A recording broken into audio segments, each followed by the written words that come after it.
Okay, welcome everybody. Nice to see you this morning. We'll do some housekeeping. A fire practice is not expected. If the alarm sounds, can all present leave the building as quickly as possible by way of the nearest exit. Designated assembly point is the public square in front of CAS, beyond the fountain, away from the civic office. Anybody got mobility issues, please wait in the refuge area at the top of the stairs where the emergency evacuation lift is located, and use the intercom situated to the left side of the doors to call for assistance. No roll call will be undertaken. Thank you. Make sure everybody's got the mobile phones on silent. We are being recorded and will be available to view on the Council's website and YouTube channel. All present, please use the microphones to make sure the audio is captured. Any members of the public entering the Council chamber are accepting that their images will be retained and broadcast by the Council. We don't have any members of the public available, do we? Okay, thank you. So I'll move on to the formal agenda. I'll just make to members the usual reminder to make sure we all play an active part in the meeting, which includes listening as well as asking questions. As usual, always be on the lookout for subjects that will make good areas for further scrutiny. We do have the work planning coming round again fairly soon. Remember to ask follow-up questions because we're here to get information, not sort of give information. So remember, ask follow-up questions wherever possible. I'll just ask if there are any apologies for absence. Yes, apologies from Councillors Gemma Cobby, Majid Khan, and also co-optees Antoinette Drinkle and Bernadette Nesbitt. Okay, do I have any other apologies? Okay, thank you. We need to consider the extent to which any public and press are to be excluded. There are no issues on the agenda. Has anybody got any declarations of interest? Thank you. I just need to ask if the minutes of the previous OSMC meeting are a true record. They agreed? Thank you. Like I said, we don't have any members of the public, so there's no public statements. So we'll move straight on to questions. And as usual, we'll start with Debbie giving us a bit of an update. Thank you. Thank you, Chair. Apologies, Debbie. Can I just ask everybody to introduce themselves when they speak? I didn't do introductions. Thank you. When we speak, I'm Debbie Hogg, I'm Director of Resources. Morning, everybody. And apology, I've got a bit of a cold, so if I start sneezing, I'll move away from my colleague. I'm pleased to present this report.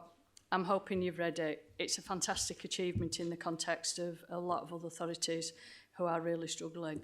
With what you've got in front of you is a balanced financial position and a predominantly successful achievement in terms of our service standards. Over 76%, I think, is of the service standards are at green, which means that some are off track, and I'm sure that there will be the conversations we get into it as part of this meeting. But I guess the pitch from myself is it's through multiple efforts from the organisation. I'm really proud to be part of it because we're in a really good place coming into that Q3, and I'm hoping that will be we'll build on that. I guess what you'll hear from us and from other colleagues is the amount of effort that goes into getting to this position. It's not without, without everybody pulling together and being clear on what we need to achieve. So hence it's set within the context. So we just delivered the budget and we've got the corporate plan going forward, but we are in a great place as we enter the new financial year. So thank you. Thank you very much, Debbie. We'll move on to questions, and we've got a question from Councillor Smith. Yes, good morning. So this is around schools funding and dedicated schools grant. So paragraph 17. The dedicated schools grant forecast outturn position for this year at Q3 is 7.4 million.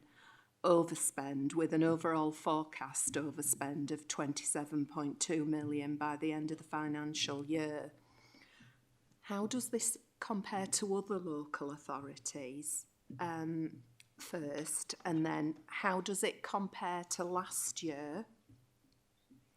And what's the cumulative overspend year on year, or is this the cumulative figure? And even with the provisional Department for Education allocation increases, this is concerning, even if viewed within the national context. And what are the implications for the council and plans to address this going forward? Thank you for the question. I think we're going to do a bit of a double act, but in terms of the overall position, so you've asked a number of questions there. I suppose by setting the context, everybody understands the majority of the activity that was in this report is about general fund activity. So that's activity that's funded by the council tax and business rates and government grants. And this is a separate ring-fenced budget, which is the dedicated schools grant. And the challenges that have been identified are particularly in relation to the high needs block of the dedicated schools grant. So I just want to provide that sort of context in the first instance. And as you probably understand, we've had the ability through the statutory override in order to carry forward deficit. So unlike the rest of the revenue account, where it needs squaring off at the year end, the government have allowed us the ability to carry forward that deficit. And as you indicate through your question, that deficit is significant and it's growing. You asked about the in-year position is a £7.4 million overspend, and that's a cumulative position is 27.2 million. Last year, the in-year position was 6.2, and the outturn was 19.8. So 6.2, 19.8, 7.4, and 27. So you can see that the position incrementally is getting worse.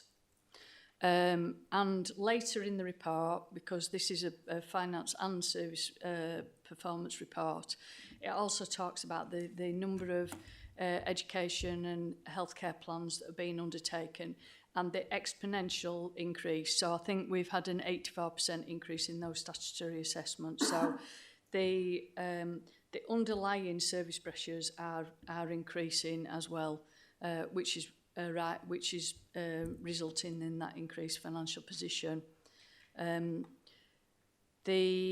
You asked about context.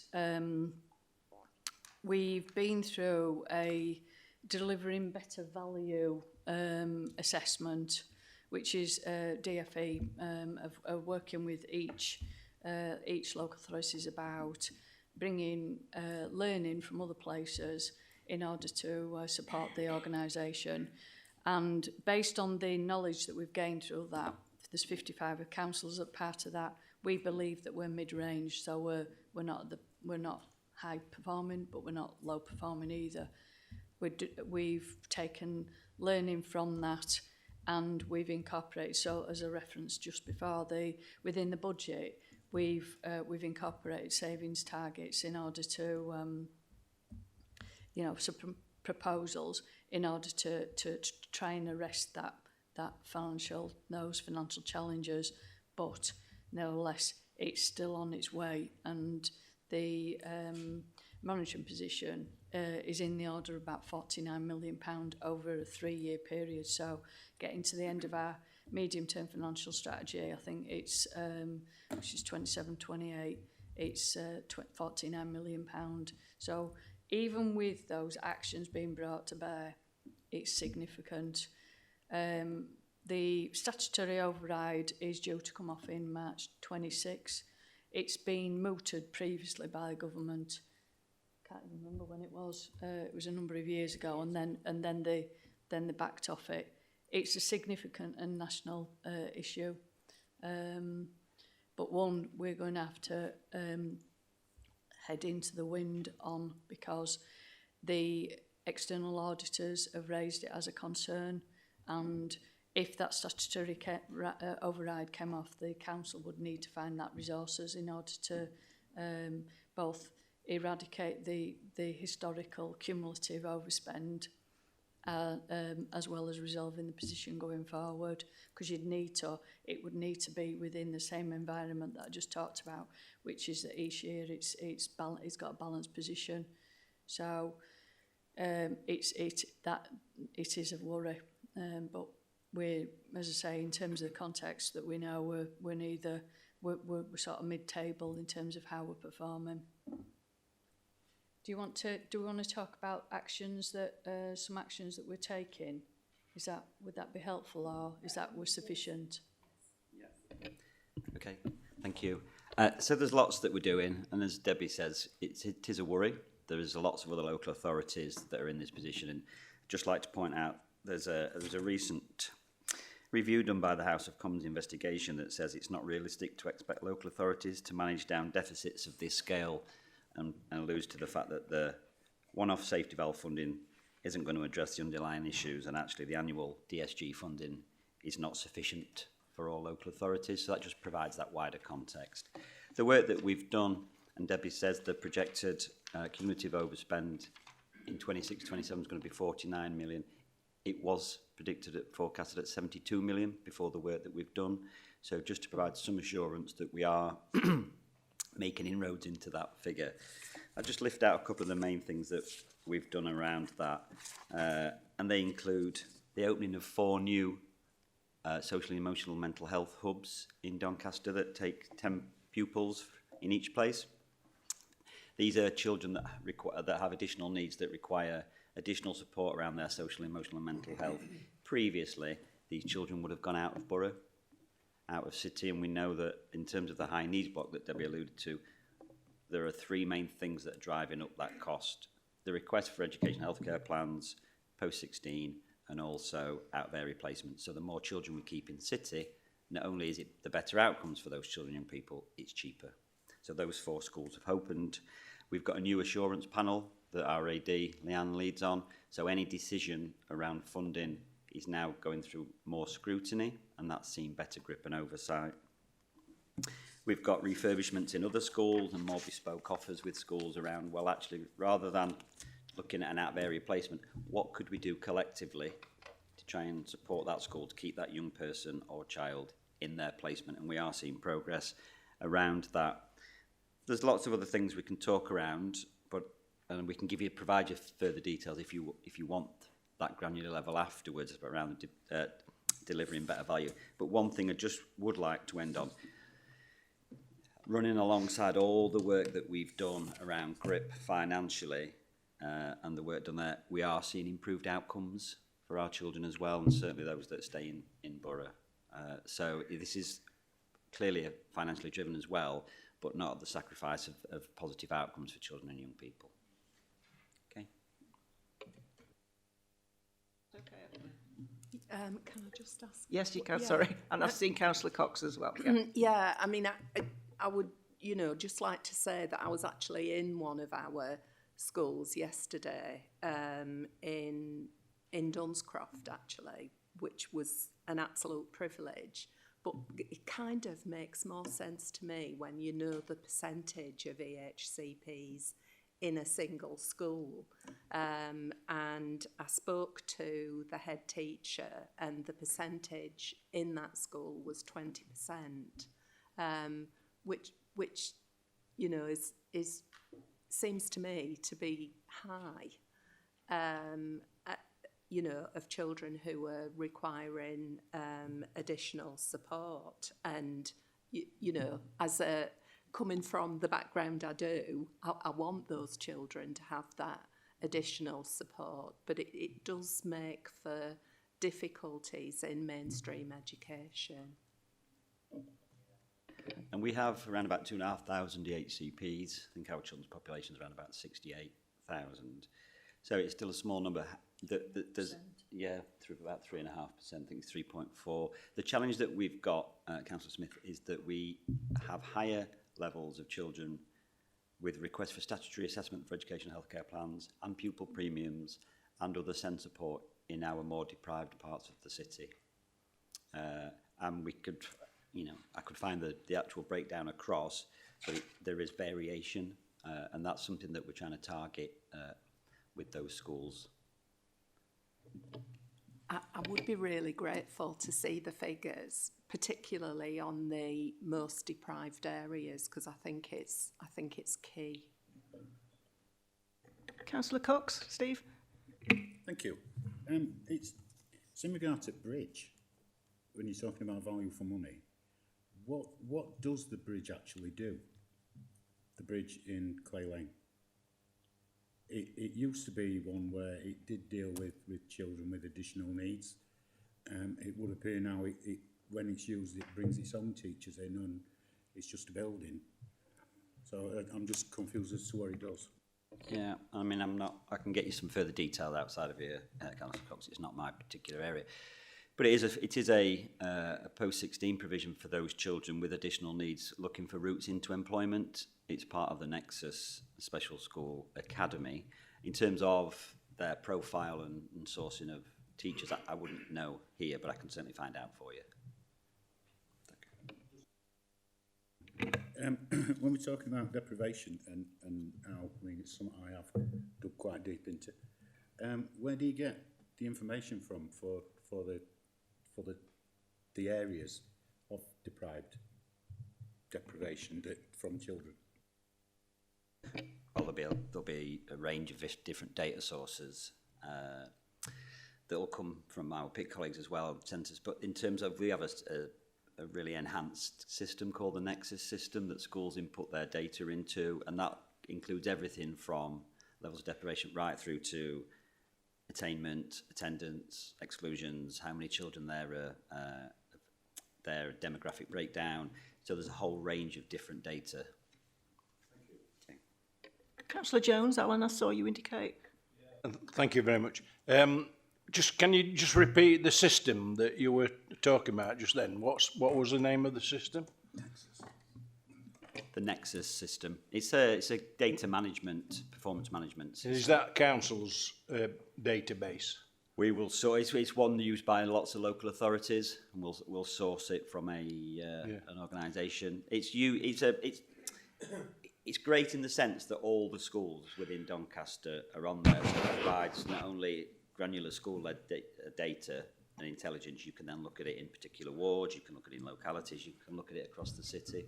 So it's not based on the government statistics in real terms? Sounds like it's a relationship database where the information's collected and input by the schools. So we'll have, in terms of the question that was before, we have lots of sources. We in relation to that we draw off in relation to informing our challenges really around population, and we've got that's their sources we pull from. What Lee's describing is a product, a system that you input into, or the schools will input, so that then all the information we can draw off in terms of making sense about the whole system. Yeah. I've just got it up now. It's actually from the National Consortium for Examination Results that host the database. Right. So like Debbie says, they'll draw the information from GCSE results, for example, early years provision, school readiness. There's a whole range of various data that we get on there. Right, okay.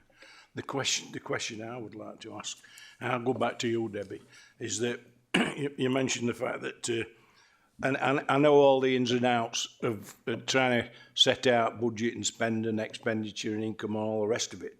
But you said that we are a medium performing council. My question is, how do we become a higher performing council and become more efficient and effective in the money that we've got? Hi, I just want to put that in context. What I said is, in relation to the intelligence we have in relation to the delivering better value, that's specifically this review that the DfE have undertaken about the high needs block, so that this is a specific review about a particular cohort of people. Our intelligence from that is that we are middle of the pack in relation to our spending position. So we know, through other media that's been published, that other authorities are in tens. I've said that our projected position is £49 million. If trajectory continues, it's 49 million. There's some other authorities that are in hundreds of millions, and that's it. So that's why I'm saying it's in that context. In relation to our council, we know that we are a low-cost council because that's reported to us by our external auditors, and we know we're high-performing because of the service standards we have and what we're achieving in relation to that. So my comment was specifically in relation to the DSG. And Chair, I just make the point that more broadly, because this is separate and discrete from our general fund, and because we've had the ability with the statutory override to continue, I suppose we've escalated it, and we've had a number of conversations in this meeting about this emerging challenge and the significance of it. The fact that the external auditors raised it as part of their value for money considerations as last year's accounts.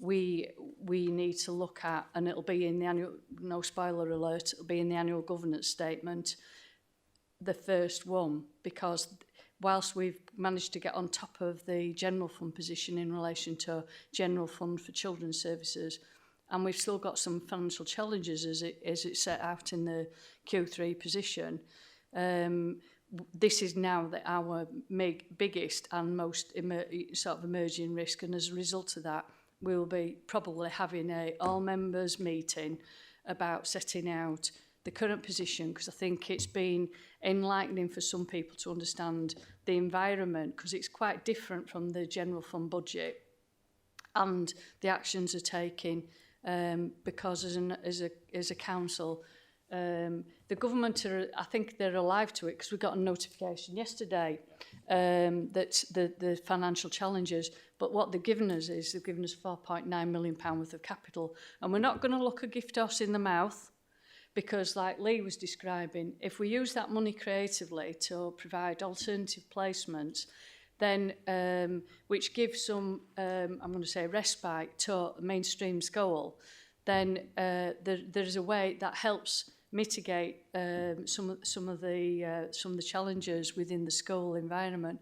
But we cannot allow, so this has got to be a collective endeavour, parents, the organisation, because we can't be on the hook for 49 million, because we haven't got 49 million pound in our reserves to fund this.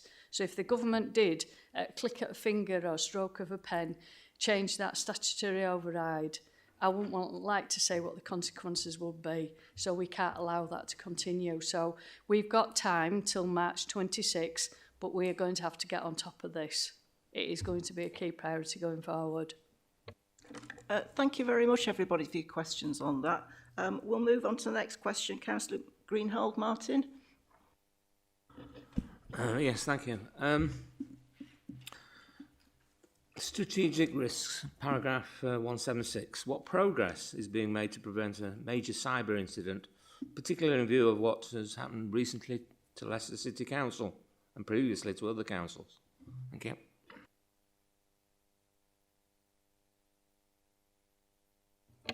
Thank you.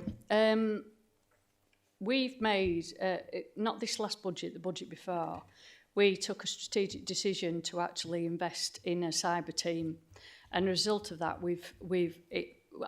there was oh no, it might have been the audit committee I'm thinking of. We had an informal meeting to set out what our actions were, because we recognised it as a risk, and we've got different strands of activity, which mean that we are well protected. So as I said, we resourced. We made a strategic decision to put additional resources into the IT function, and we've also got what I call a phone a friend. So in the instance where if there was any challenges where it was beyond our expertise, we've got that resource to draw from. We've more recently, the team, because we have got a team, undertaken lots of information, and we've done little like mystery shoppers, I'm going to say, but basically testing people out. I got one through the so that it encourages you to, it's like a phishing email, and it was to see the extent to which people were on top of their game, really thinking about, well, is this a legit email or whatever. So there, you know, there's lots of posters around the building. We are required to undertake mandatory training. So the team are really doing well. But first and foremost, it's because we've put the money where his mouth is. So we've actually resourced being on the front foot, as well as having that in the event that something happened, we've got an ability to bring in further expertise. Yes, thank you for that, Debbie. I just wondered as well, are there many incidents of attacks, so to speak, because we don't seem to hear about it, except if, like you say, we get a phishing sort of thing. Yeah, I think we all know what we mean by that. But is there any increase, or is there to this particular council? I can get data. It happens every day. We've the team, you know, with the firewalls we've got. There's activity happening every day, but we've you know, we've got those sort of arrangements in play where we can escalate the sort of issues. But if you, in terms of the specific data about how much, I can ask Nigel and the team to provide you with that.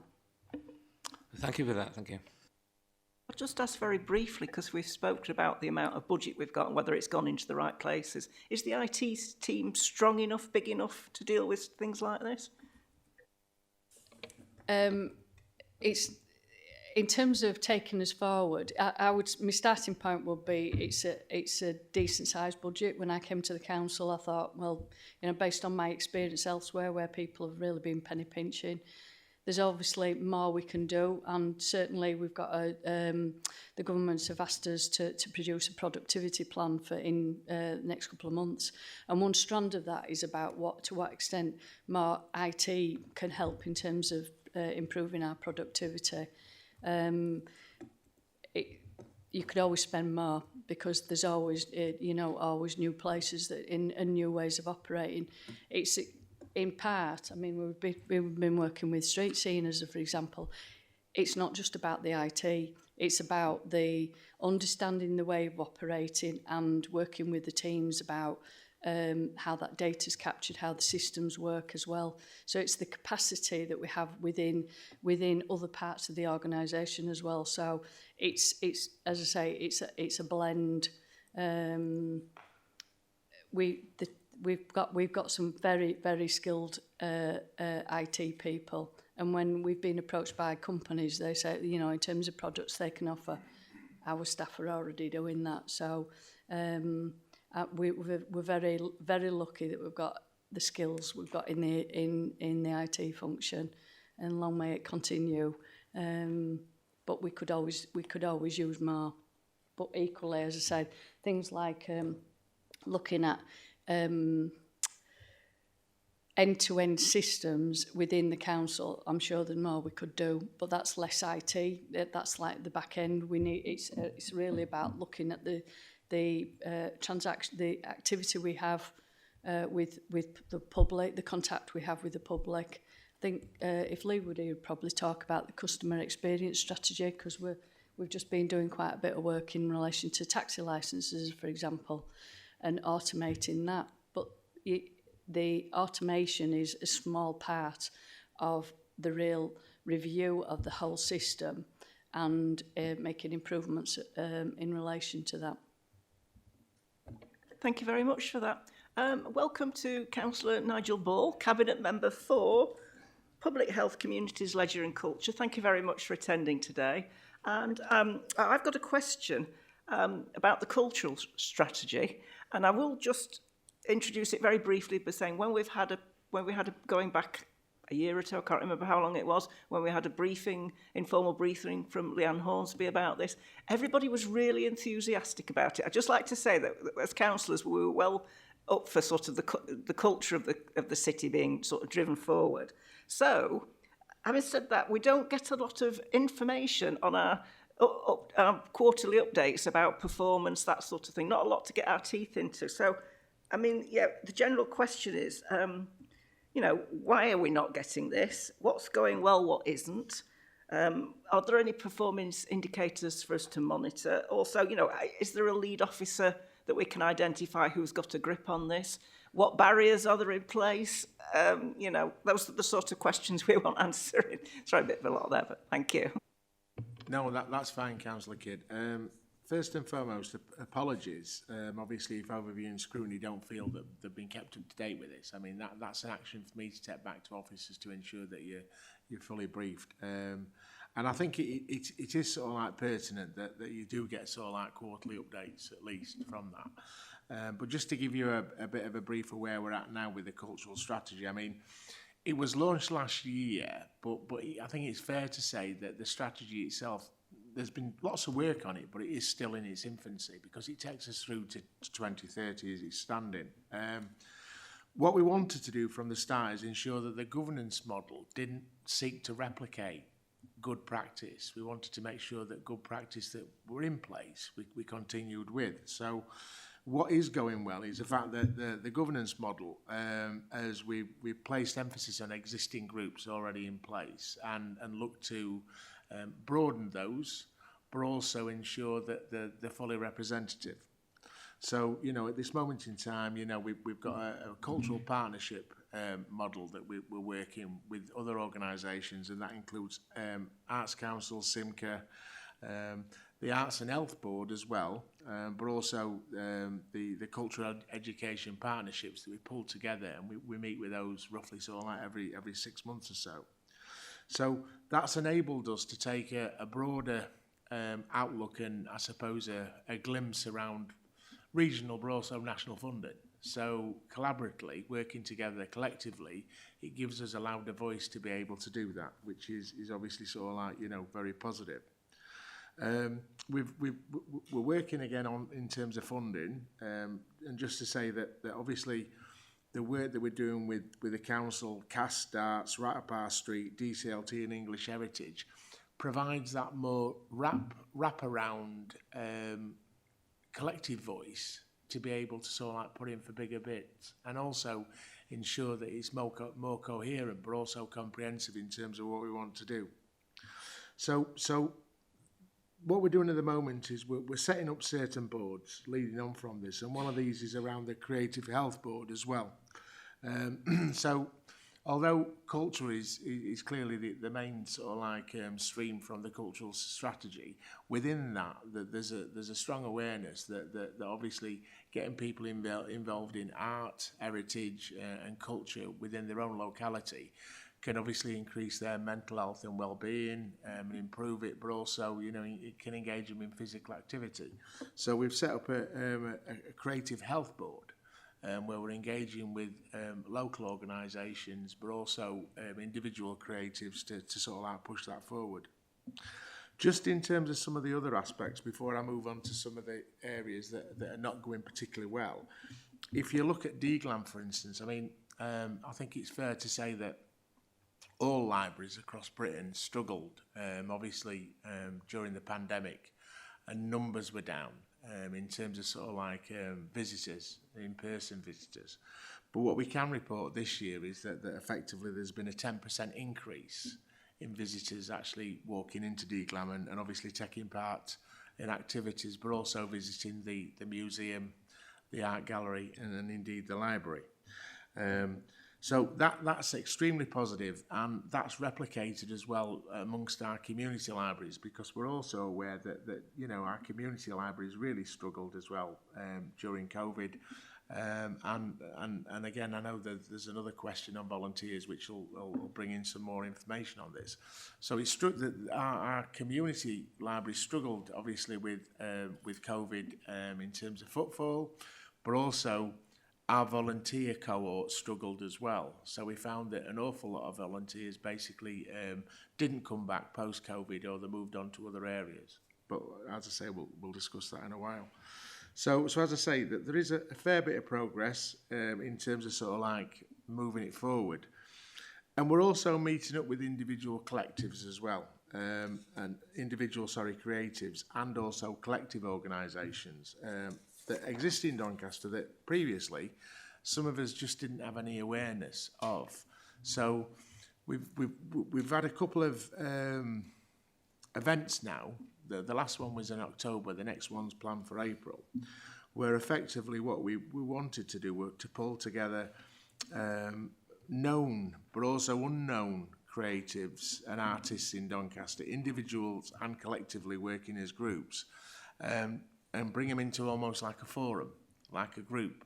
So again, what they could do is they could sort of like have the power of collectivity and unity in terms of putting in for any bids collectively and things like that. And the next one obviously is planned for May.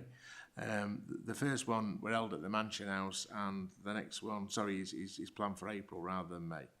So this will run alongside, obviously, the work that we're doing with health boards and also the cultural partnership, and it'll enable us to obviously sort of like work with those individuals and make them aware of funding opportunities and also things that potentially sort of like could interest them that they could get involved with as well. In terms of performance indicators for the cultural strategy, we're working with Sheffield Hallam University, and what they're going to be doing is they're going to be providing an annual review. So a year into the cultural strategy, the review will be provided by them to see how buoyant and how successful the strategy is.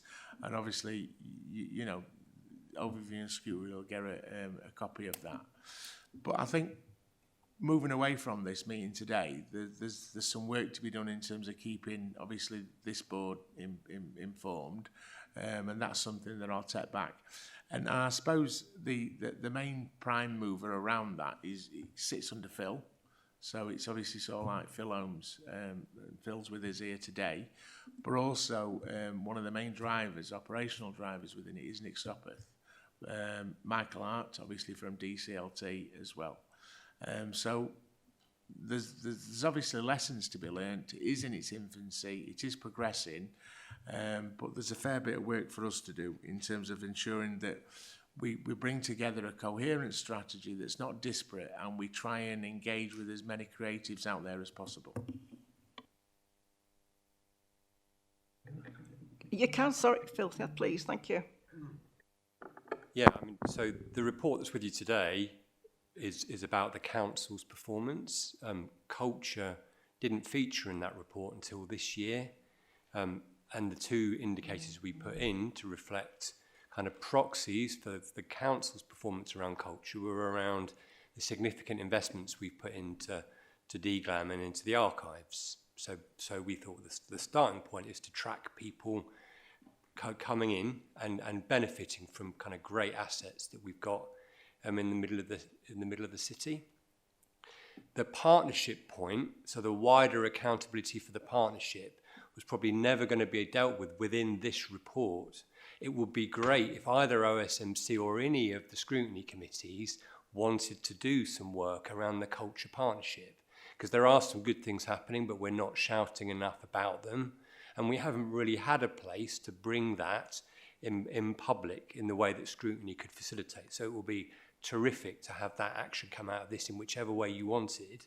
But it's probably the reason we're talking about it in this way in this report is we're focusing on those two council indicators.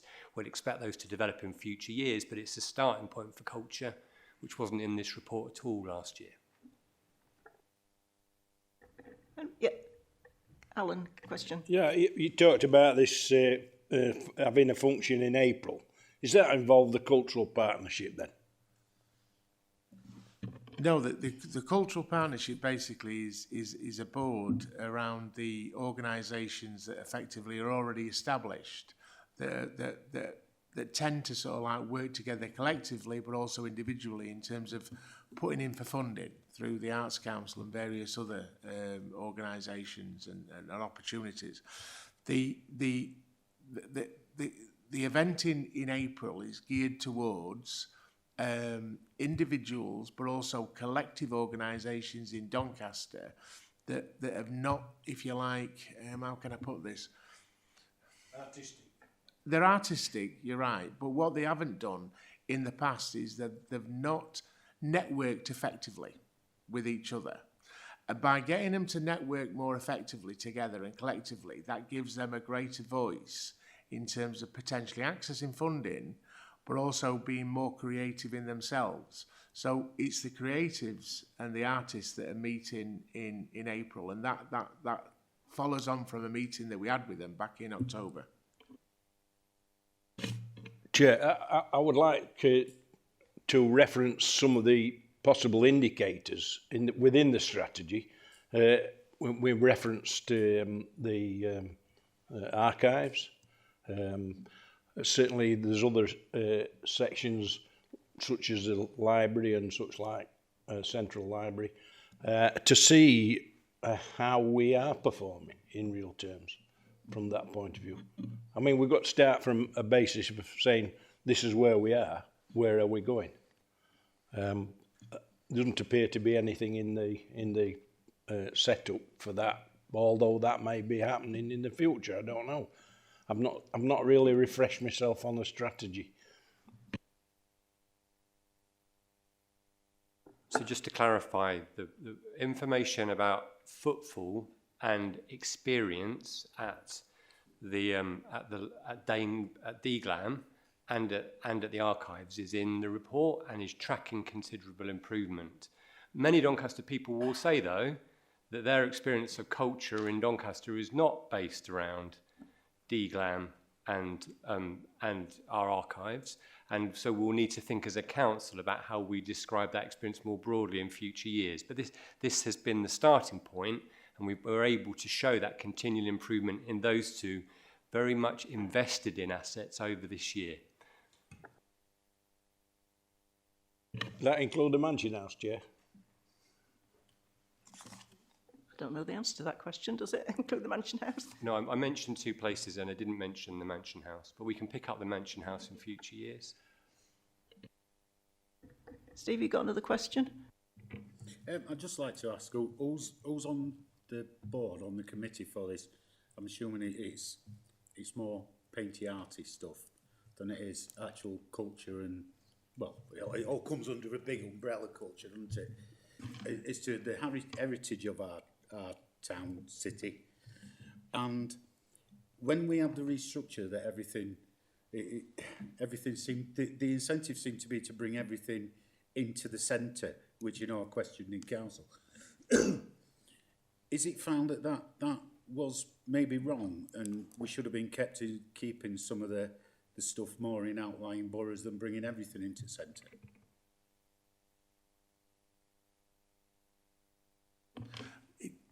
Just to go back onto it again, the forum that is meeting in April is made up of individuals and creatives that are coming together collectively. Okay, in terms of the Cultural Partnership Board, the individuals and the organisations that sit on that are Arts Council, DCLT, SIMCA, our own heritage services and DARTS. So they come together in terms of that as being like major players within Doncaster in terms of obviously accessing funding and potentially putting in for any funding and also developing the strategy, but also I suppose the drive in Doncaster in terms of where arts and culture and heritage is going.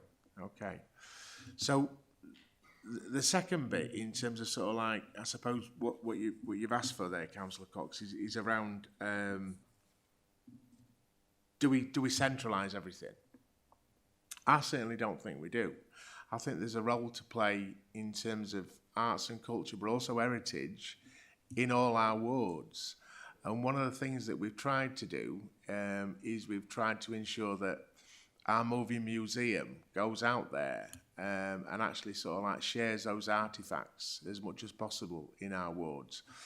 But what I'd say to you, and certainly any other ward members, is that if you have got a safe space in a ward and you feel that you'd like to look at developing that in terms of a small area where you'd like to display artefacts, that is something that obviously we'd look at very, very closely, and I'd be supportive of it personally, because I don't think that having things centralised really works out well, when in actual fact, you know and I know, not everybody will go into DGLAM, but some people may go into community centres, they may go into areas within their own ward, and to see something there that recognises their place and their history and their heritage is really important. And thank you for referencing travelling library thingy, travelling museum, because we have asked, and it has, I think it's been once, it wasn't very well publicised. I don't believe attendance were very good. But, I mean, because you know, I have a bit of a passion for heritage and our town city. And I just think we could push this a lot more and get the younger people engaged. You know my business model, you know how it works, and you know it works. So I would like to carry this conversation on probably later or outside or whenever, if that's all right. So we know that within our communities, and I'll give some examples where we've got historical artefacts, for want of a better term, and we know that they're kept in communities. So I were part of a drive a few years back to get the miners' banner of the NUM in Edlington placed within the health centre in Edlington, and it's there, it's on display. So anybody coming in to see a doctor or visit the library can see it. And there's no reason why that sort of thing can't happen as long as we've got a safe space and it's kept safe. There's no reason why that there cannot be that distribution, shall we say, for want of a better term, into our wards, and I'm fully in favour of that, because at the end of the day we need to start growing those outlying wards and communities and ensuring that they've got a taste of obviously their own heritage. Phil, sorry, yeah. Councillor Ball, it's worth mentioning, Councillor Ball mentioned them earlier, but right up your street, I mean, most other councils or areas would kill for that sort of grassroots infrastructure, kind of cultural organisation. They've done things across the borough. We need to build on those sorts of mechanisms. They were also instrumental in the Honours Committee coming, weren't they, relatively recently? And that was another way of putting culture on the map in Doncaster. So I think we need to, it's really good we've had the challenge, because we need to be much clearer about what we're doing in all of Doncaster. And it'd be really interesting to see how scrutiny want to pick us up on that and the partnership aspects of that, not just the council aspects of that in any future meetings.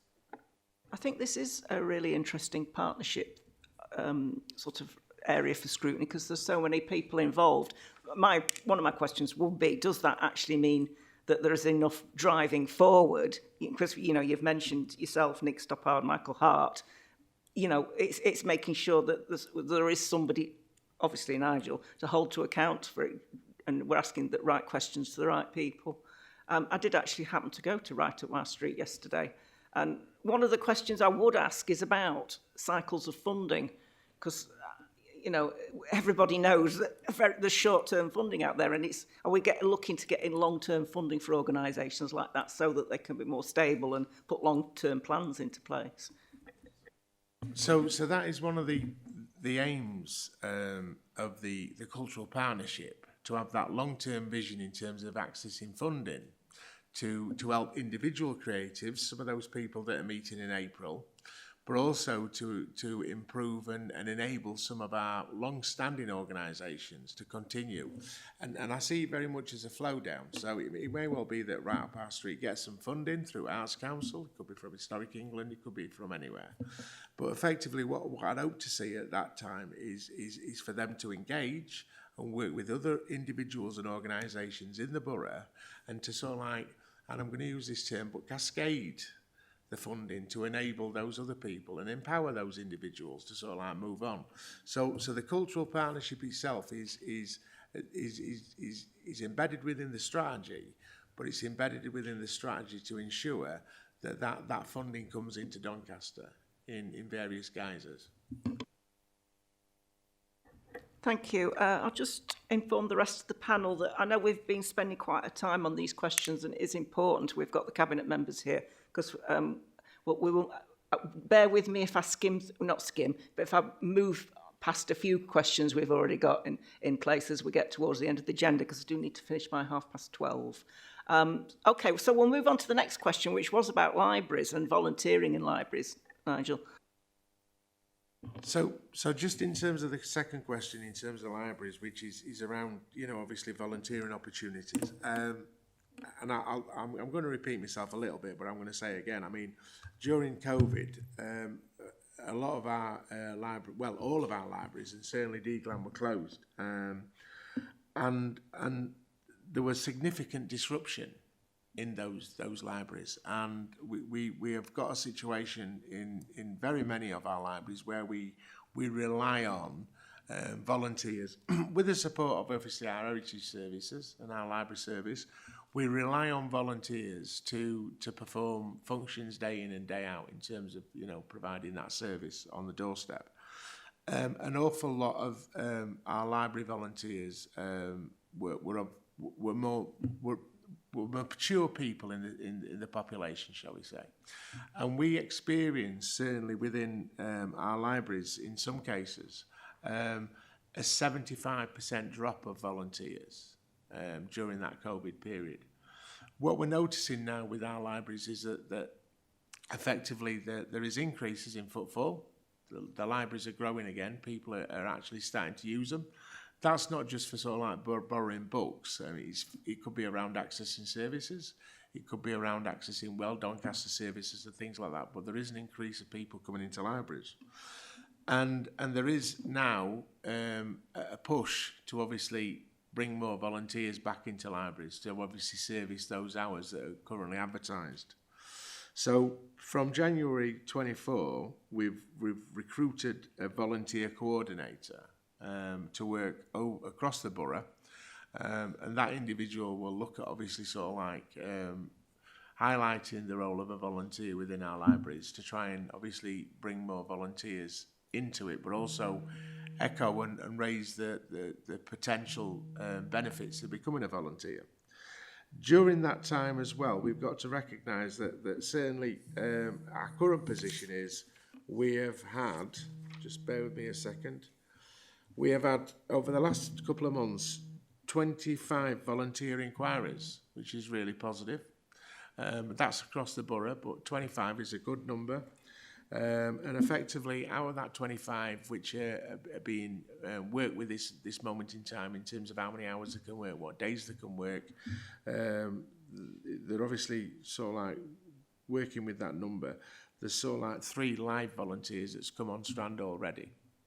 And there will be more coming from that 25, but obviously those people have got to be sort of like, engaged with to sort of like bring them on board. So there is a volunteer programme being developed. We've now got a volunteer coordinator in place, and we can see increased footfall in libraries, and there is a potential volunteer cohort coming through. So at the moment, it's quite positive. I'd just make the comment that everybody needs more volunteers at the moment. We need a volunteer bureau to spearhead this in Doncaster. Yeah.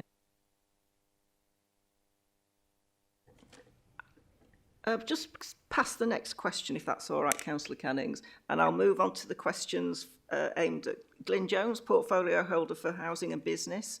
And thanks very much for attending, Glyn. And I'll start off with a question from Councillor Kersley. Okay, Jake, thank you. Thank you. In light of the announcement that the city centre Marks and Spencer store is going to be closing in order to extend their Wheatley Hall Road offering, what can we do to make the city centre a more inviting offer for business to invest in order to properly regenerate our city centre? And I'll just quickly, my colleague who can't be here today had a question, but I think it follows on to this, so I'm just going to add this on to the end is, what plans do we have for increasing investment into Doncaster and what are the barriers? Thank you. Okay, Councillor Kersley. I think we need a little bit of background to this. First of all, the city centre is changing and potentially has changed significantly, particularly since COVID. We've had a rise in retail shopping via the internet, etc. So, Amazon, eBay, Temu, all these other different things that I don't really know about because I'm not entirely internet savvy. And we've also had an increase in home working. That's across the piece from many different sectors. So, you know, our retail has definitely changed. We're seeing more leisure, cultural offers coming in. And, you know, I've seen an increase in city centre living, which does help and go towards having people in the city centre. However, that is all changing the dynamics of what we understand to be the city, or our understanding of the city centre as it has been for the last probably 60 to 70 years. Marks and Spencer's, despite owning that property that they're in the town centre, are moving out and making a multi-million pound investment in Wheatley Hall Road to, as they see, to improve their business. They wouldn't be doing it for any other reason. It's purely to improve their business prospects. So that is partly or some of the reasons why. We are working on plans to better promote the existing businesses through the Visit Doncaster brand. Promotional marketing posts on the Visit Doncaster platform have increased and continue to perform exceptionally well. We've had a recent new leisure business opening and attracted 2,700 positive interactions in the first 24 hours, so that appears to be working. We also have a multi-team events group that is meeting regularly, consisting of the council's major events team, MAM at the market, French Gate and Business Doncaster to manage and deliver a city centre events plan for 2024. So there are things planned going ahead, certainly this year and into next year. Business Doncaster, through the Launchpad programme, are delivering a retail and leisure grant for new startups who want to take a unit in the city centre and test trade for 6 months. And this will help, you know, certainly launch new businesses and fill some of those retail voids, which are, you know, we do notice those cropping up. Strategically, the council are working on a new city centre plan, looking at what the city centre will look like over the next few years. And different stakeholders are involved, or will be involved, sorry, in that. It's only something that has been conceived over the last few weeks, but nonetheless, it's something that you know, businesses themselves can have an input in. Our local plan across the borough has developed new housing sites coming forward to develop and grow our population in Doncaster. So we've got a greater population, a greater added footfall potentially to come into the city centre. So it's something that we aren't taking a blind eye to. And footfall is, oh sorry, that's on the next one, so we'll go on to that shortly. Sure, that's great, thank you. Well, I was going to say that you kind of alluded to it about the changing sort of conditions.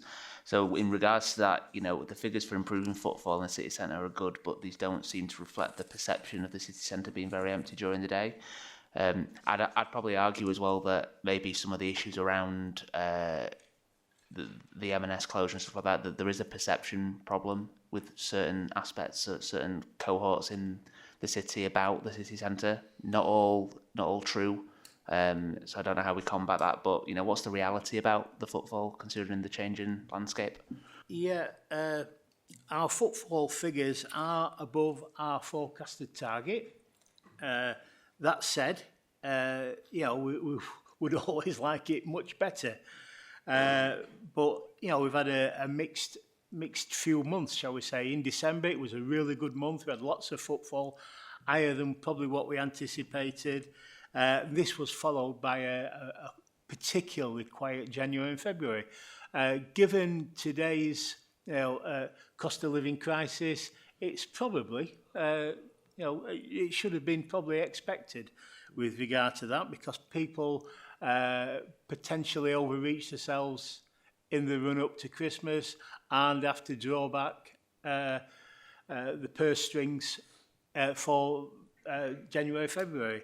Also during that period, we had two major weather issues that came in.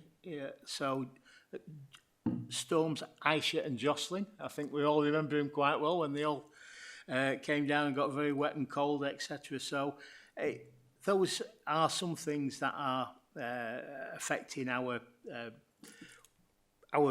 footfall through the town centre. And some of the other things that you mentioned, so there is nationally an increase in people out on the city centre streets that aren't engaged in activity that we'd like entirely, such as begging, such as potentially rough sleeping, although those issues in some cases are exaggerated, but we have a highly significant number of people that do that sorts of behaviour. So, but we are taking different courses of action to try and remedy those different things. And not everyone who shall we say, is out on the street, rough sleeping, and indeed with their begging bowls out, are homeless. Some of them engage in different lifestyles that isn't the accepted norm, and we have to try and combat that. And we are working with many, if not all of those people where that's allowable to come forward. There are issues around poor public transport, about footfall as well, that we recognise, and decreasing grants from government and from Simca don't entirely help with that situation. I think we've all got issues around reduced regularity of bus timetables, etc., in and out of the town centre, and it's something that we've consistently asked questions about and trying to remedy. However, the comeback is, we haven't got the money to do that, so we accept some of those issues. Footfall in the city centre is around 22% lower than what it was pre-COVID, and part of that is some of those issues that I've said, increase in online retail, people working from home, and some of those people just have never actually come back in any sort of regularity. So, we are looking at things. We are having leisure and hospitality offers within various different teams, and trying to encourage new businesses into the town centre. I think that I'll cut that short at that to Councillor Kearsley, but thank you for your question. That's great, thank you. I have seen Councillor Cox first. Thank you, Steve. Thank you. First one, I don't know if you're aware that it looks like Mum's going into liquidation. Looks what, sorry? Mum going into liquidation. I haven't heard that, but Have you seen it yet? Yeah, it's on the company's it's house. contrary to what I heard yesterday, but It's on company's house. The next one is how do you measure footfall around Marketplace and the Marks and Spencer site? And is there any possibility of bringing staff back in to the office to increase footfall? okay, last one first. We are encouraging staff to come in as regularly as possible to come in, because we do realise that's a feature that we need to re-stimulate, in actual fact. The way we count people in and around the town centre is we have got cameras, etc., and they take snapshots at certain periods of time, I'm told, to identify how many people are in an area. Are you aware there's only one in Market site, and it's outside Blackpool? I'm not personally aware of that, no. I'm not within the CCTV team. Councillor Jones, Alan, you got a question? Yeah. You talked about, initially it was about Marks and Sparks, and I think Marks and Sparks is half closed already.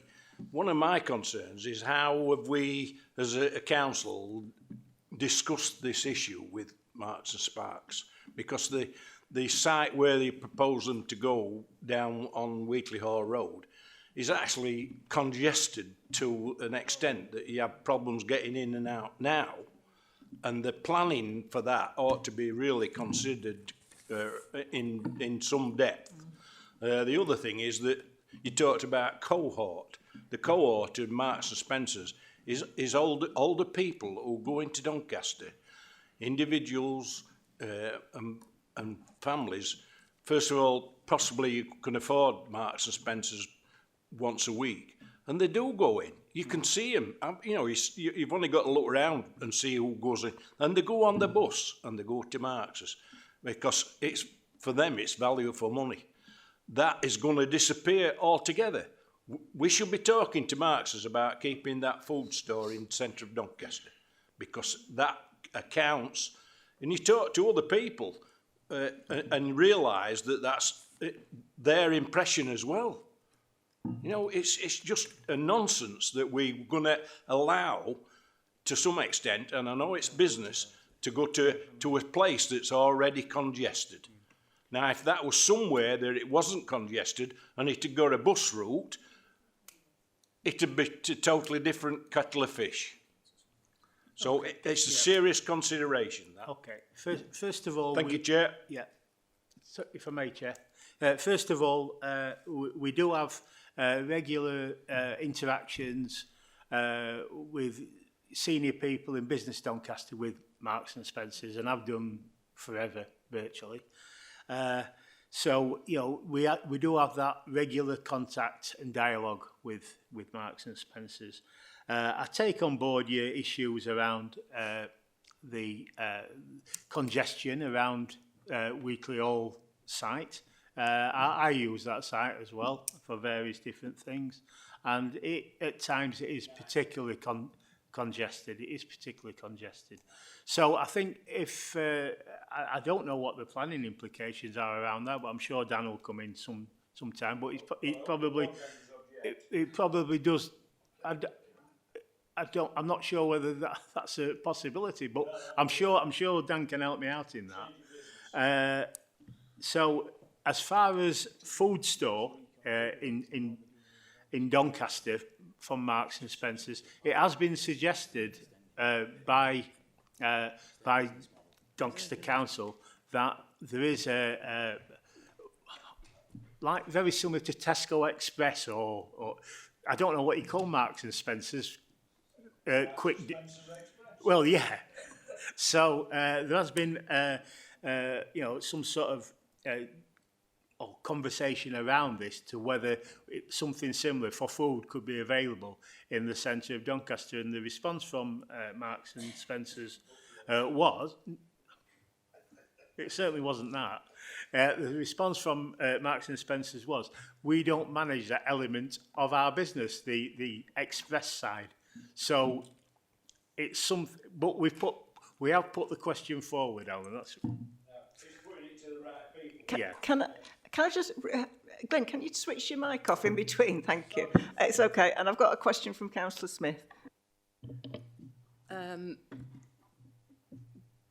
shop in the town centre hasn't been big enough for a range of speaking as a shopper, it hasn't been big enough for the range that Marks and Spencers have in other places for many, many years.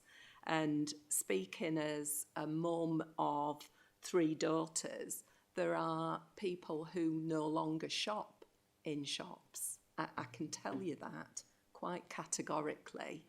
The other thing I would say is that public services, for something like 10 years, have been encouraging their employees to work from home. And I can say that absolutely categorically because I worked in the NHS. And I think we have this idea that people who, you know, at one time work differently are all going to town in the lunch break. I think it's fairly ludicrous because that's not how we do it anymore. It's completely different. And obviously for public services, the biggest cost are your buildings and your offices and your equipment.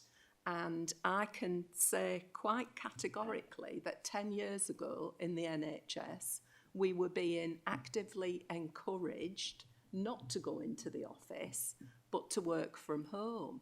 So I think we have to have a context here on, you know, I get the bit about the older people. I am one, but as one, I don't want to go into Baxter Gate and I can't wait to be able to go into a shop on Wheatley Hall Road that has the full range of things like they do in Meadowhall.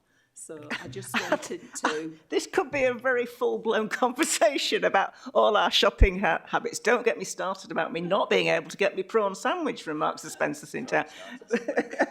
But we will definitely have to move on. But obviously this is a really sort of live issue because it is about how people behave. And sometimes it's how you wish they would have different habits because we all want that thriving town centre, but we can't remember the last time we actually went when you think about it. It is a very difficult, complex thing about human behaviour. So I will move and I am going to sort of be missing out some of the questions as we go along, so please bear with me.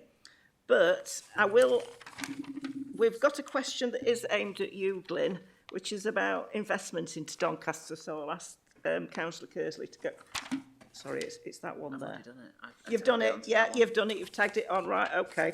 Excuse me for that. Okay, thank you very much. We've not got Councillor Khan here, so I will skip the next two questions. We have talked a lot about fly tipping, so I will pass that one for today. I think what I will do is move on to transport and digital, because we do need to bring in, sort of, while Glyn's here, talk about central of your home. Sorry, Alan, have you got a question?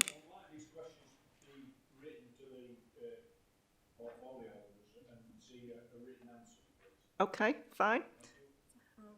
What we've missed, or to take to the next meeting. Do you want to clarify with Caroline which areas? Oh, the ones we're missing out. Oh, sorry, I'm with you. Yeah, that's fine. That's fine. But as we do understand, we do try to prioritise areas so we get good discussion, and we do come back to things later on. But we will. Okay. Shall we move on to transport and digital? And Councillor Hempshall-Leanne, you've got a question there. Thank you, Chair.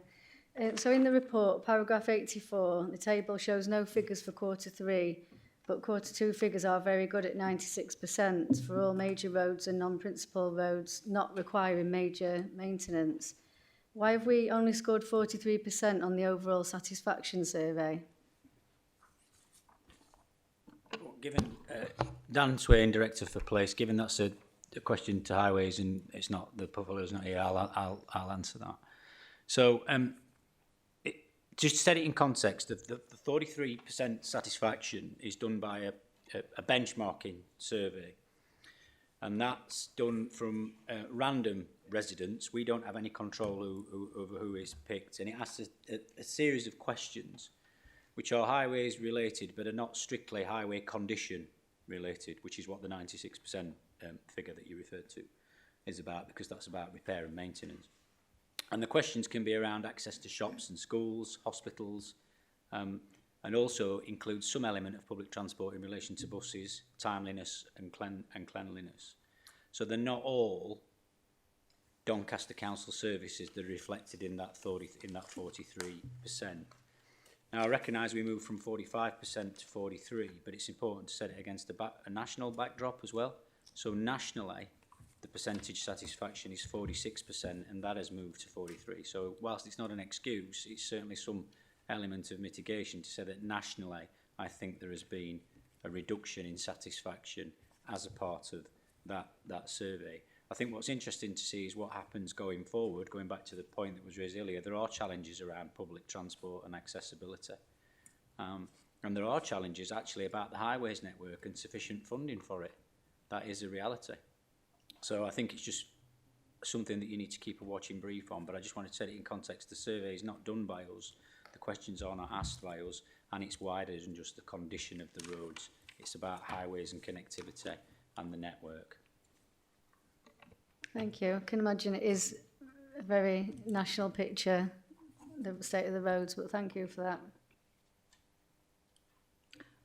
Okay, we'll move on to tackling climate change, and Councillor Cannings, Nigel, you've got some questions.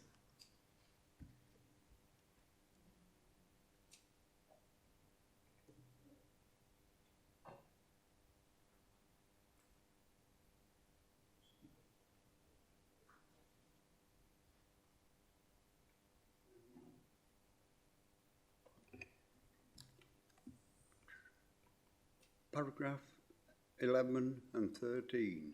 Good news on surpassing the Eco4 target. However, regarding the Great British Insulation Scheme, Eco Plus, is there a reason for lack performance data sharing? Do we have any indication of performance?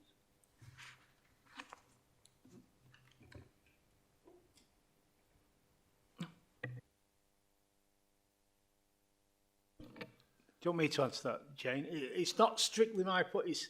It's one of those strange things that's joined between myself and another portfolio holder. But I can answer in part some of those. Yes, fine, if you can, Glenn. Okay, thank you. Yeah, with regard to indications of performance, we have quite a long history of government not sharing performance data of their centrally administered grant schemes.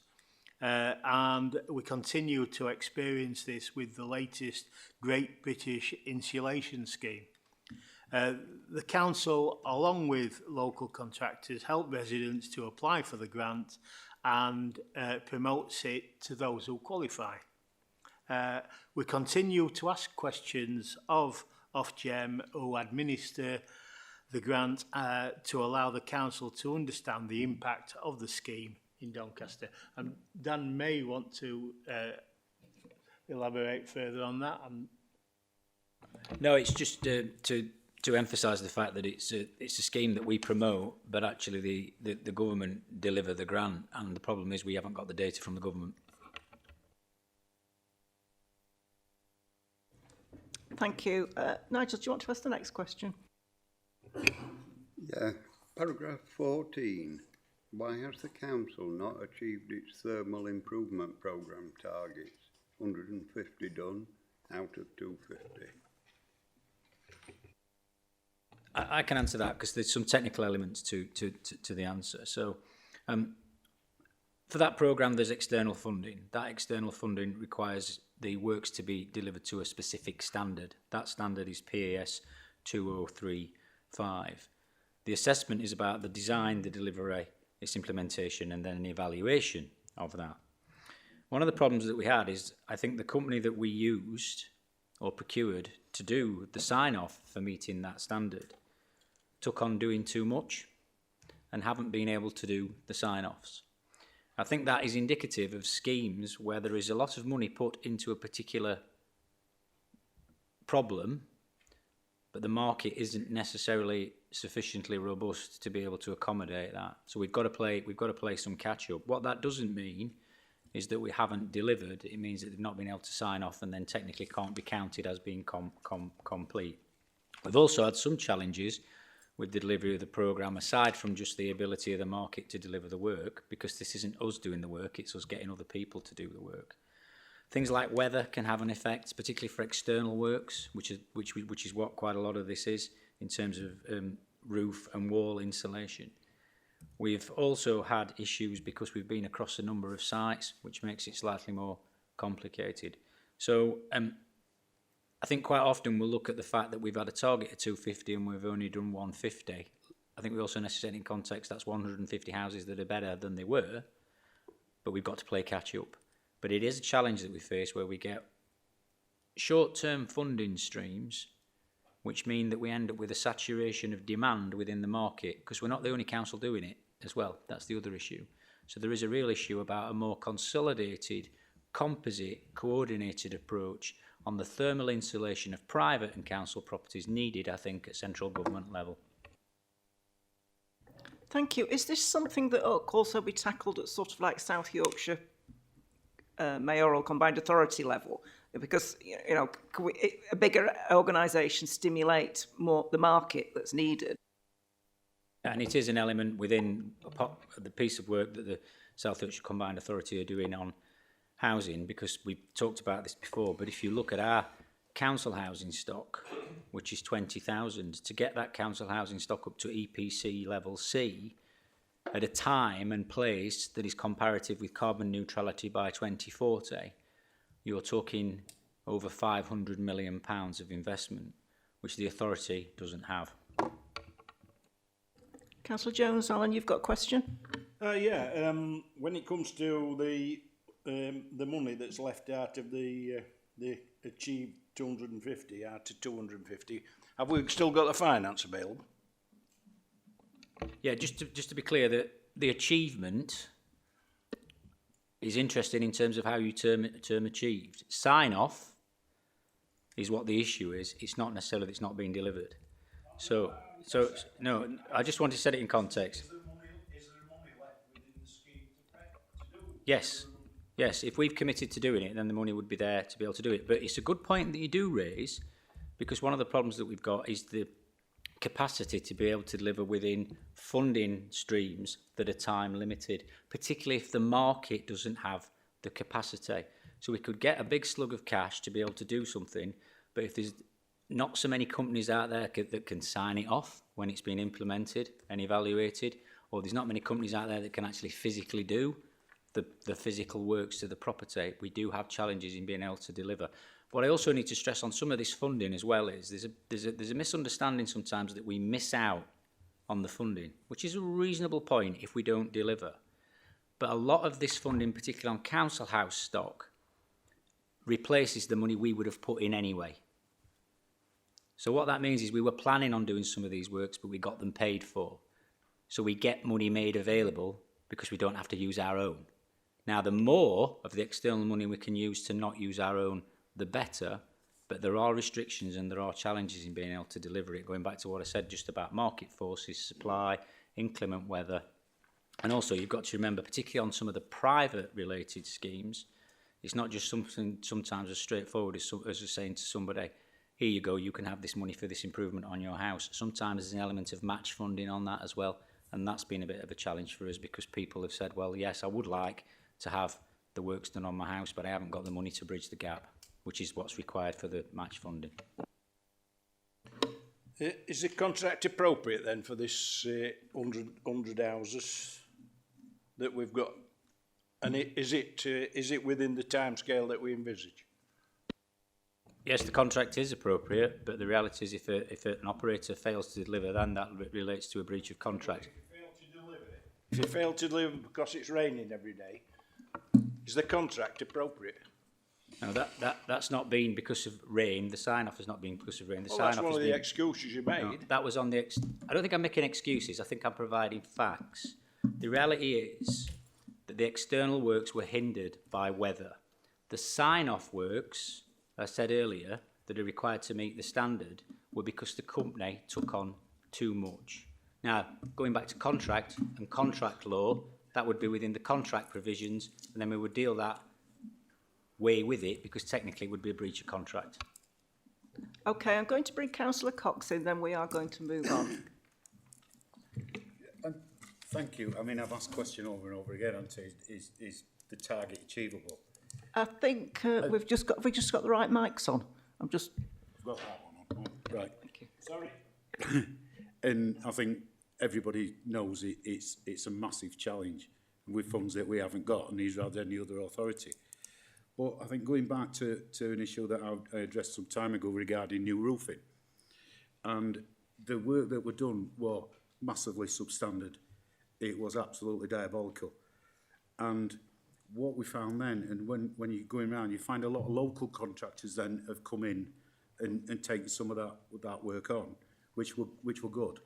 But what I found when I was talking to Dave Richmond about it is that there were nobody from the authority checking the work, even though it's on the authority's buildings, such as St Ledger. And really, that would be a way forward, that there was somebody that were actually signing and checking that work, because they're on our premises, they're on our buildings. You wouldn't pay somebody in your own house to do some work and then just, right, see you, thank you, here's your money. So can that be looked at? If I could, Chair, it is, because you've got to remember, this is not just delivery of the thermal efficiency programme that I deal with. I also deal with, and I'm accountable for the condition of the council house stock, 20,000 of them. I think the point that you're raising is about the old clerk of works role, where somebody would go and check what contractors are doing. And I think as a family, local government have learnt some very, very harsh lessons on that over the years in terms of high-rise and cladding and security about what's being done, being specific in line with the contract and the expectations. So it is something that we are dealing with very strongly within the council house stock. These are slightly different because they're external programmes that are funded externally, and the challenge that we've got is, as you said earlier, the actual capacity to deliver and get it through the door. But I do think the point that you raised is a very valid one, making sure that when you do have a contract, the contractor delivers to specification and delivers on time. But I do think that the challenge around thermal efficiency on council stock and wider needs a more considered, coherent and composite approach to it, rather than just various different streams of funding at different times for different reasons and different types of physical intervention. Just very quickly, Jane, very quickly. Very quickly. I mean, what we see, and we see through building regulations, is that what is considered to be of a thermal value now, in another 10 years, that's not going to be appropriate. So are we going for that extra mile to make sure that it's still going to be worth it in 10 years? So if I just comment briefly on the council house build programme, we have a phased programme for building new council houses, which, going back to the point Debbie started, being a successful authority, a lot of councils aren't building council houses, haven't built council houses for a while because they can't afford to. So we are. The spec on our council houses is sufficiently thermo efficient to make them more future proof. And that comes at a cost, but the cost now is cheaper than the cost in years to come when you find that it's not thermo efficient because you haven't invested in some of those issues. So yes, we are future proofing, but the challenge with retrofit is that you're always playing catch up, because what you've got is properties built in the 50s, 60s and 70s when thought wasn't given to thermo efficiency. One of the challenges we're going to face as well is that there's going to be a real shift away on new build, obviously, as you know, from gas-powered boilers. So it's fair to say that going forward, we need to think about making sure that the future-proof. The problem with that, and the balance is, they're more expensive to build. In the longer term, they turn out cheaper in terms of maintenance. But actually, we've got more people coming from the door that need a home than ever before, because we've got a national cost of living crisis. So it's a real balance for us at the minute, and I think we need to take a step politically with dialogue and look at how we do that going forward. But I would give you a commitment. The new build council houses are very energy efficient and are sufficiently future-proofed. Thank you very much for that. We're going to move on to healthy, happier and longer lives. And I'm just going to ask Councillor Smith, Glynis, if you could ask the question about safeguarding durations. Thank you.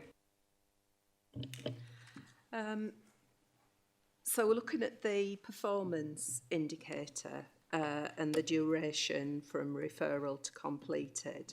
So for the completion of safeguarding referrals, we appear in Doncaster to be well over the target by 25.69 days. And this is outside tolerance. So why is this?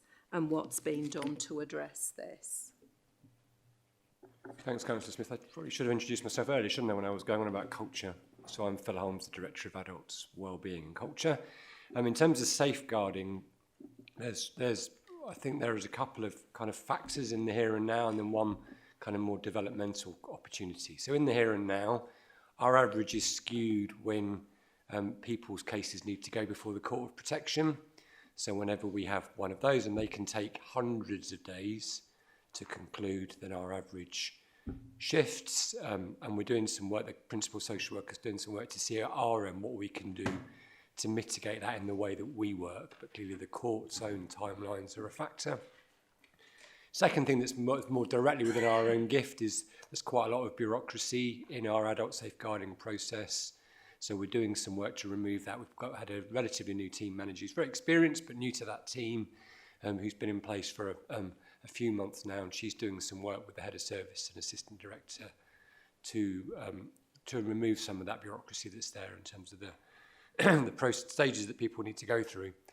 And then the third thing is we're starting to trial kind of integrating adult safeguarding with our community social work teams, so we don't have that kind of handoff about a social work colleague doing some safeguarding work while another social work colleague is working on other things around care arrangements.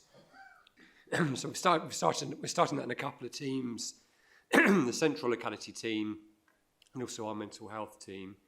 And we expect to see that, we'll manage it carefully because it's about keeping people safe, but we expect to see that much in the way that we've improved our other assessment timescales. So a year or two ago, this committee was very concerned about wider adult social care assessment timescales, and they've improved beyond all recognition. We expect to see a similar shift with that. I wouldn't be too optimistic about that shift happening before the end of this calendar year, though, and there's a little bit of juggling to do when we're trialling work in these teams and running the existing adult safeguarding team in the way that it is at the moment. One assurance I want to end on, though, is that these timelines don't mean that people aren't safe, because the action, these are about how long it takes to conclude a whole process. So in relation to people's situations that come into adult safeguarding, they're dealt with on their merits and absolutely responded to very quickly where there are risks to people that they're facing.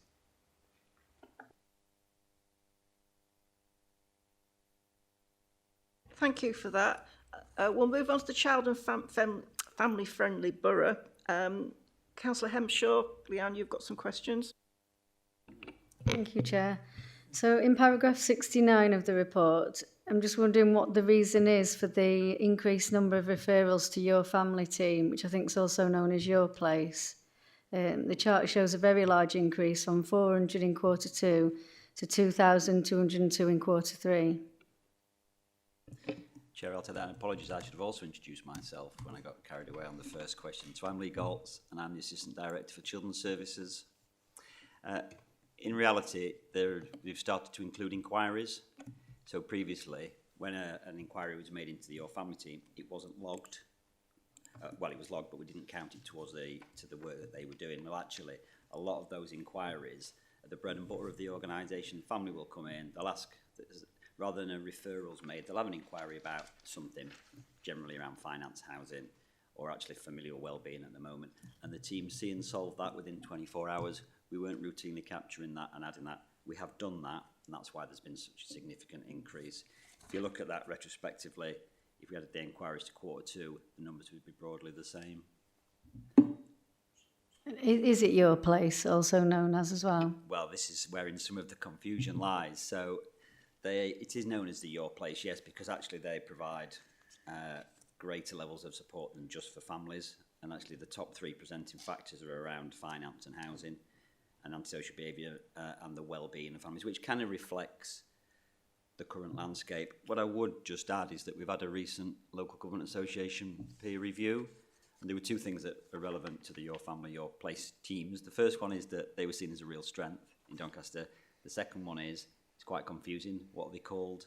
And actually, elements of our early help, we've got different names for different things, and actually for some families can find that confusing. That's one of our real focus areas for this year, to make it as easy as possible for families to get that support. Yeah, I understand different names for different things, but this is the same thing.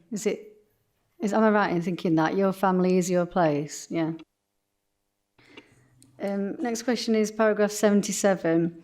Accepting the 12-month performance indicator time span, Is adequate progress being made by the MASH steering group and Doncaster Children's Safeguarding Partnership to improve wider partner engagement in order to reduce duplication, encourage triage and decrease non-progressing referrals? And what is the potential cost impact of this? Yeah, it's a real tricky one, this, and it's a long-standing problem that we've had. We average into the social care front door around about 2,000 referrals every month. Around about 25 to 30% of those are from South Yorkshire Police, and we understand why.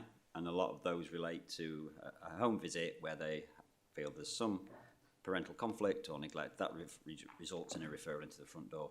Quite a lot of those actually don't necessarily need to be in the front door. So there's work that we're doing with ongoing work that we're doing with the police around trying to get them to take more of a triage approach.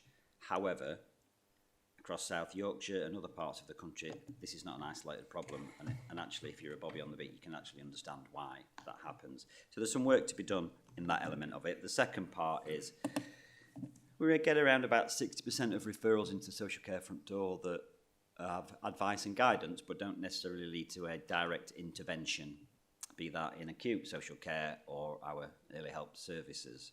However, that family is asking for some support at that time.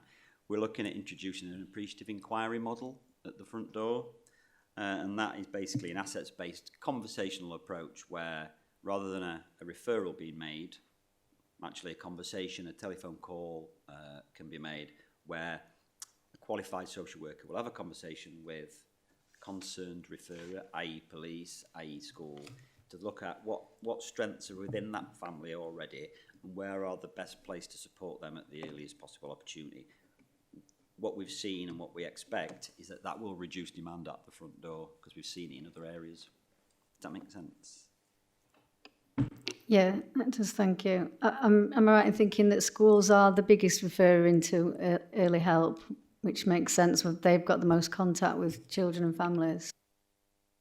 Well, in terms of, there's two elements. In terms of our early help services, then it is education. Actually, over half of our lead practitioners, who are the people that lead the work for our early help lower level interventions, are within schools, which is amazing. In terms of the referrers into social care front door, it is the police. Okay, and just coming back to the point around the costs, actually, if we can reduce demand at the front door, by implementing an appreciative inquiry model, it'll not be any more staffing costs, that will just remain the same. If we can reduce demand into acute services, we will, in the longer term, reduce costs, because as providing support to families earlier is not only more, generally has better outcomes, it's cheaper. Yeah, I agree. Thank you. So next question is paragraph 80 of the report states that there is a discrepancy between real-time assurance and reported performance linked to data capture, and that there is a review of a new process to support greater accuracy of timescales. Does this reflect the previous issues with data and Mosaic system? And is Mosaic now in a position where it's good enough, basically? You know, we've mentioned this many times in scrutiny, and it's been an area of concern for a while, so I'd just like to ask that. Thank you. Yeah, so the first bit to say is that the lag doesn't reflect anything to do with Mosaic in terms of any recording issues. It's one of timing. So, for example, if a social worker goes out and records a visit, it has 5 days from seeing family to recording that visit on Mosaic, for example.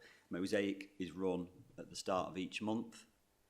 Now, if a social worker has done the visit within those 5 days, that'll not be captured when the report is run at the start of the month. There's some manual recording that's done because we know this is a problem, and actually the timeliness of visits is at 90%. So ongoing work's happening with team managers, social workers and our colleagues in Policy Insight and Change around how we can find a solution for this. In terms of the wider stuff around Mosaic, I've got to say there's been lots of work done in this area, and we are in a much, much better place from a children's point of view than we have been. So the short answer is yes, there's lots of great work done. There is some areas of development, in particular just making sure that we can pull the necessary information off, ready for a special educational needs inspection. But that is happening in a timely manner, and we're confident we're doing so. But if we got an inspection in other areas, we would be able to pull off Annex A, for example, which we couldn't do when we had the inspection of local authority children's services 2 years ago. We're confident that the statutory returns will be done in time. We have fortnightly meetings with colleagues from PIC where we're constantly having conversations and dealing with any live issues. So in terms of a position where it's good enough, certainly from our perspective, yes. Thank you. Just on a bit of a side note, do we know if there is more uptake in the training of Mosaic from staff? Because in the past, the figures have been quite low on that. They aren't from get-go. Basically, they were when we went live with the system, we kept a track of all the people who had had training, and actually they didn't get onto the system without being trained. So I think there were more peripheral in terms of schools, but the actual core users, no training, no access, no job. It was as simple as that. Great, thank you. Thank you. So we're moving actually on to skills to thrive in life and work. And Leanne, you've got another question here. Thank you. Thank you. I think we've covered a lot in the past with the HCPs, and the question is from somebody who's not here actually today, but it's asking what are the prospects of improving the number of educational healthcare plans in place, but I think we've already covered it, but you've already mentioned what's going on there. But the other part to this is to ask you how many EHCP appeals go to final stage and rule in favour of the parent, and how much does this process cost us as a local authority? Yeah, I can just give a little bit of data on the timelines of EHCPs, because in Doncaster, as in other areas, it has been a challenge. So in Q3, that was at 56% of those completed within the 20-week deadlines. Nationally, that national average is 42. There is an upward trajectory, and our figures at Q4 are showing that that's going to be a minimum of 75.6%. So we can see that there is real progress being made there against a backdrop of an 84% increase in requests. In terms of those that go to an appeal, more EHC requests means more generally, nationally, locally go to an appeal. We've got a good track record of working with families at an early stage to try and resolve those issues, because the last thing we want to do is get to the point where there's an appeal, because not only is that a timely process, and at times that might mean we're not getting the right support as we can. I'm not convinced that our energies for ourselves and the families are in the right place. What we try and do is resolve these issues as soon as we can and make sure that we've got the support in place for children and families. However, in 2023, we had 50 tribunals were logged with our Sendias team, and so far this year we've had 19 logged. In 2023, of those 50 cases, only 2 went to a final hearing, because we resolved the other 48 prior to it getting to that point. One of those 2 was awarded to parent, and 1 wasn't. So of the 2 that went to tribunal, 50-50, yeah. The cost of doing that is around about £320 per case. The average cost for dealing with that is around 62,000, because it's difficult to equate, because you think around the staffing times and the length of energy, and it's not just that point of it going to a tribunal, there's all the work that's done for those other 48 families. Thank you. Do you want to ask the question about the learning disabilities, Leanne? Next one. Yeah, thank you. So in paragraph 31, why is the figure of 4.14%, which is 35 people, helped into work with learning difficulties, into employment? Why is it static? And I'm just wondering what changes are being made to ensure that we as a council are employing more people with disabilities, or supporting them with their employment with us as a local authority. So I think I'll pick that up if that's okay, Councillor Hemshall. Just want to be specific about the indicators that as you say, the percentage is 4.14%. That indicator is about the number of people who are supported by adult social care. So in other words, they get other eligible adult social care support. It's the percentage of them that helps into employment. So still a good challenge about why it's static, but it's not the same as the number of people in total that we support into employment, and also your other point about the number of people that we employ in the council. The reason that the 4.14% is relatively static is because there's a relatively small cohort of people we're working with in a quite painstaking way to try and increase the numbers that are able to get into employment. So we do some specific work around kind of local supported employment. We're currently working with 20 people on the programme. We're building that up to 28. And there's a target in relation to the funding that we get for that 30% of those people then go on to sustainable employment. So we should see that number inch up as we work through supporting people within that programme, and we expect to get to the average for Yorkshire and Humber over the next financial year in that kind of approach. The bigger question you're asking is, why isn't the council a more disability-friendly employer, and what can be done about that, which, as I say, is about a wider cohort of people, not just those people that are on adult social care caseloads. And we've had this conversation a bit here before, and I think we've talked about the different policies that the councils had in place, and we've talked about how just having policies in place isn't necessarily enough.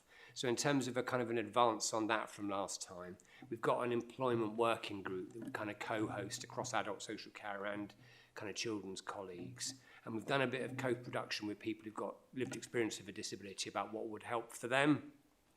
And their starting point has been to simplify our recruitment processes and make them more disability friendly. So that work is being taken on board by HR now, and we'll see what actions that translates into. But I think people are saying there are barriers to if you have a disability, to thinking about working for the council, because it feels a complicated recruitment process. So that's the starting point, and we'll keep working with people who've experienced in that employment group and see what, because there'll be other barriers. It won't just be that, but we just need to keep working through the things that are put up until we get to a point where we feel that from end to end, it feels like our recruitment is no different if you have a disability than if you don't have a disability, in terms of the sort of outcomes you've got. So it's probably, there's a whole list of policies I could cite to you that are disability friendly, but it's that gap between policy and action that we're starting to explore with people with lived experience. Thank you. Am I right in thinking that there is at least one dedicated member of staff that is employed to get those 20 placements that you were saying? Because I know it was 28, but it's gone down to 20 now. Is that right? I think it's building up rather than going down, but yes, we do have a dedicated job coach as a kind of member of staff who's in that space. And I think it's also a team effort as well. So with it, that bit within adult social care is about us identifying and working with people so that they're in a good position to work with a job coach. But yeah, we've got that capacity in place. That's not changing.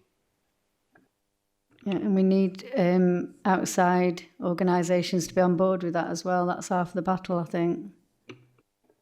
And I'm glad you mentioned that. So we have been starting to try to do some work with some of our big employers in Doncaster. So the council's a big employer, but other large employers. So parts of the wider work are about seeing how those organisations, because it's the same, people with disabilities working for councils adds to the expertise and grip of the council or the employer. So there's a really positive argument for employing people from all backgrounds in Doncaster, isn't there, and not excluding people. And it's a real win-win. So doing that work with other organisations as well is part of what we're doing. Thank you for that. I didn't actually declare an interest at the beginning because I do work, I think probably ought to work for a disability organisation. We provide paid for services like disability confidence training, so probably that needs to be recorded, Caroline. Thank you. I know we're moving on to, this is the end of this section, and we're moving on to St Leger Homes, but actually, I've just thought I might, seeing as there's this issue of rough sleepers, as we said, is a bit of one of those cross issues. I'll just go back to a question that we didn't ask, which was, seeing as I'm mentioning rough sleepers in the next section. The report states that there's been an increase in the number of monthly rough sleepers, particularly females and couples. Given analysis, what are the reasons for this increase and what preventative work is being undertaken to reduce this? So whoever's the best person placed to answer that question, please.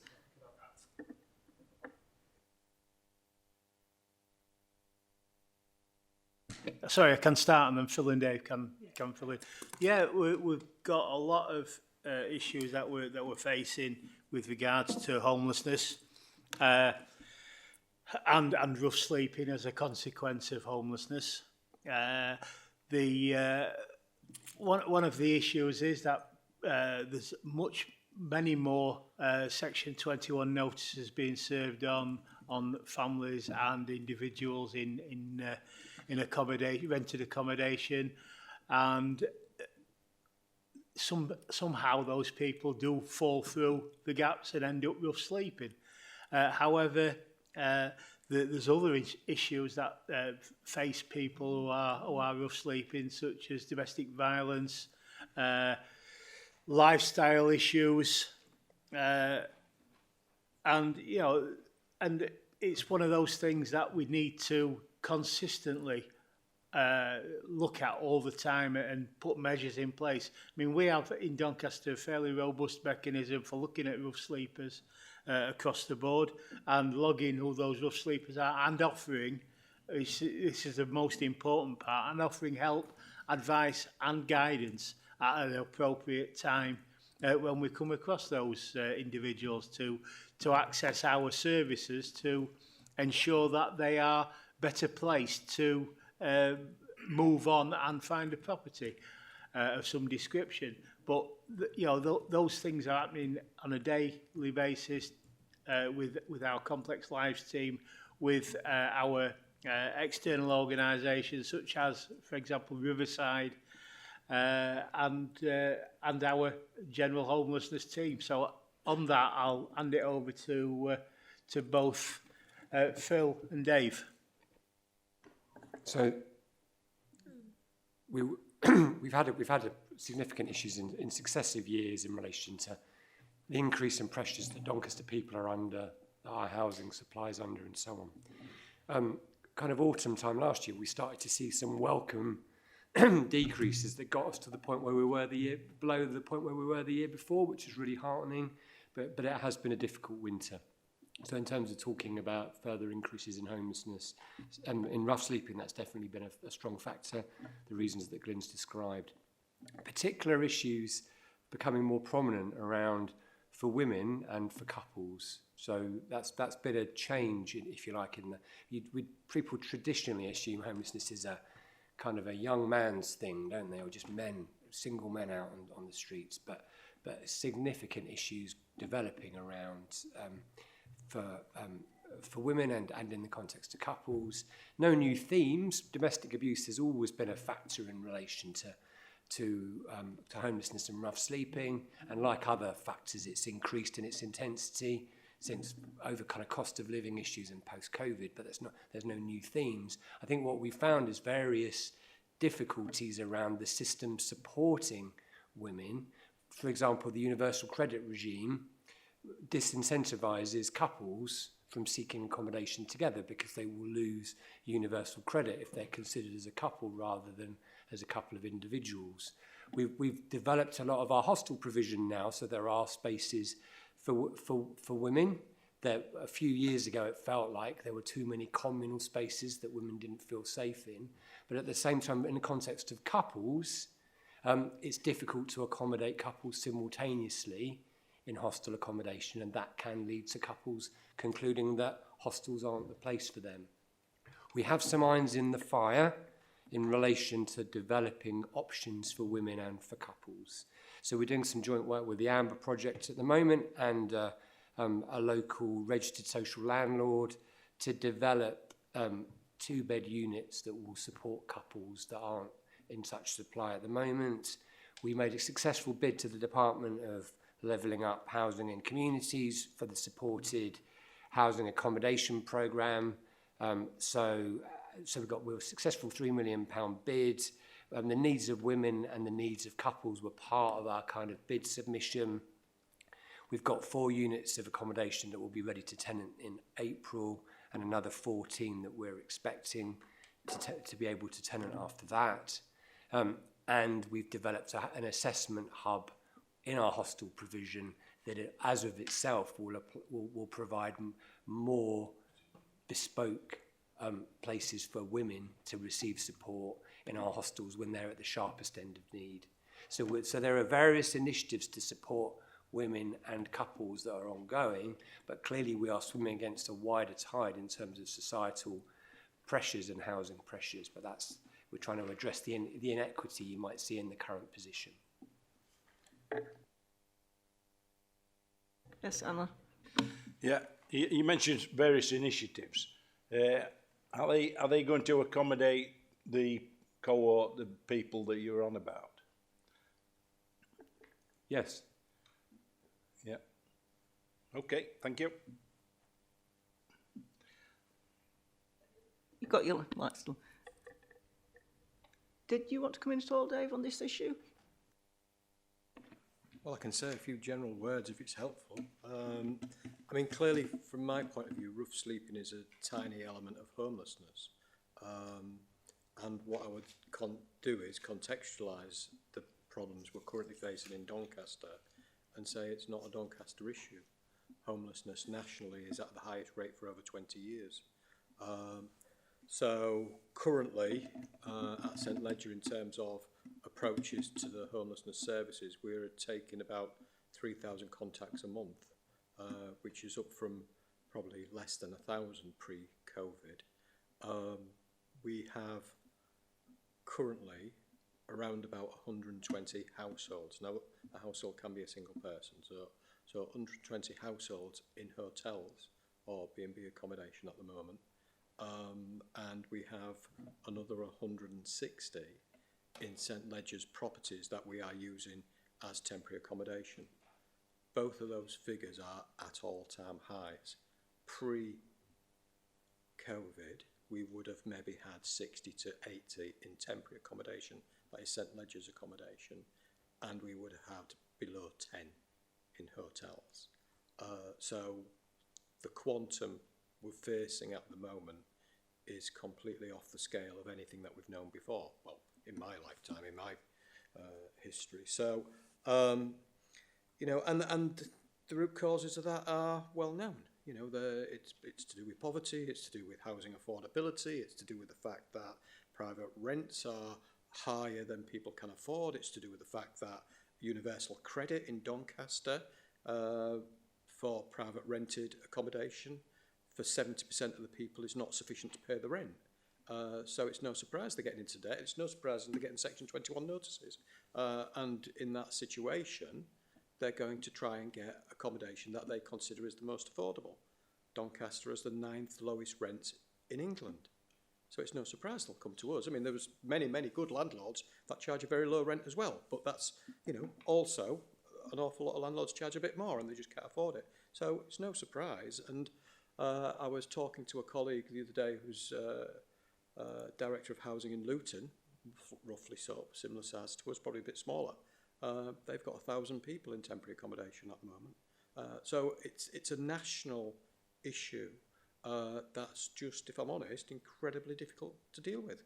You know, the initiatives that the council have got around some of the developments and the Housing First initiatives and things are absolutely exemplary, absolutely the right thing to do. But it feels as though we're sitting at the edge of the tide and the tide keeps lapping in at our feet, and it's incredibly difficult to deal with. So. Thank you very much for that. Alan, you've got a question? Yeah, of these private landlords, is the relationship improving with trying to talk to these people who've got empty properties, and we could pay a minimum cost to support these properties back into use that are very similar to the process that we've undertaken at Thorne Road in relation to the building there. Yeah. On the whole, we have some very good relationships with landlords. The dilemma that we've got locally is the vast majority of landlords have one or two properties. They're incredibly small landlords, you know, and they're doing it because they've inherited, or they've, you know, a couple have got together and one of them's got a spare house, etc. So they're not professional landlords largely, but as you know, we've got the St Ledger letting service that's trying very hard to promote relationships with landlords, and some of the landlords are absolutely exemplary. I'm not decrying them, but there's an awful lot. And, you know, when rates are going up by 10 to 12% a year, which they have done for the last 4 years, some landlords will really struggle, you know, because they know their sitting tenant can't afford another 10 to 12%. So some landlords that perhaps can't cover the costs themselves, they've got increase in regulatory costs, increase of standards, etc. to meet. They've got increase in building materials, and or just like we have, they will take the opportunity to move somebody on, put the rent up, and try and recapture that inflation. So it's just an incredibly difficult situation at the moment. I mean, the main issue, you know, I'd point to is undersupply. Actually, we need a lot more accommodation, and we need to get the country building and building locally and building affordable housing, in my view. I mean, clearly, you know, there's views about that, but we need, you know, we're a relatively low-income borough, aren't we? And we need to get accommodation that people can afford. That's of a good quality. Chair, one of the things that through St Ledger, obviously, is actually looking at the accommodation types, and I say they give the example at Thorne Road, but I keep looking out of this window here, and I'll repeat it. There's a big building out there that's virtually totally empty, and the same options to me apply. I asked the question, but I don't get the answer. I'm probably not being specific, but it seems to me that one of the real issue is to accommodate those people, and we've got buildings that can accommodate them, albeit that they want some work doing on them, and you know, it might be a short-term measure, but then you know, we'll always get the pitfalls, won't we? I think we are actually sort of blurring the agenda a little bit. My fault here. We do actually need to formally do the recommendations. It is, yes. We've moved a bit onto St Ledger, I know. No, I said it's my fault, Councillor Jones, don't worry. Okay, so we asked the members of the overview and scrutiny to note and comment on the Q3 performance of financial information. Is that okay? Okay. Right, we will formally move on to the St Ledger bit of the section.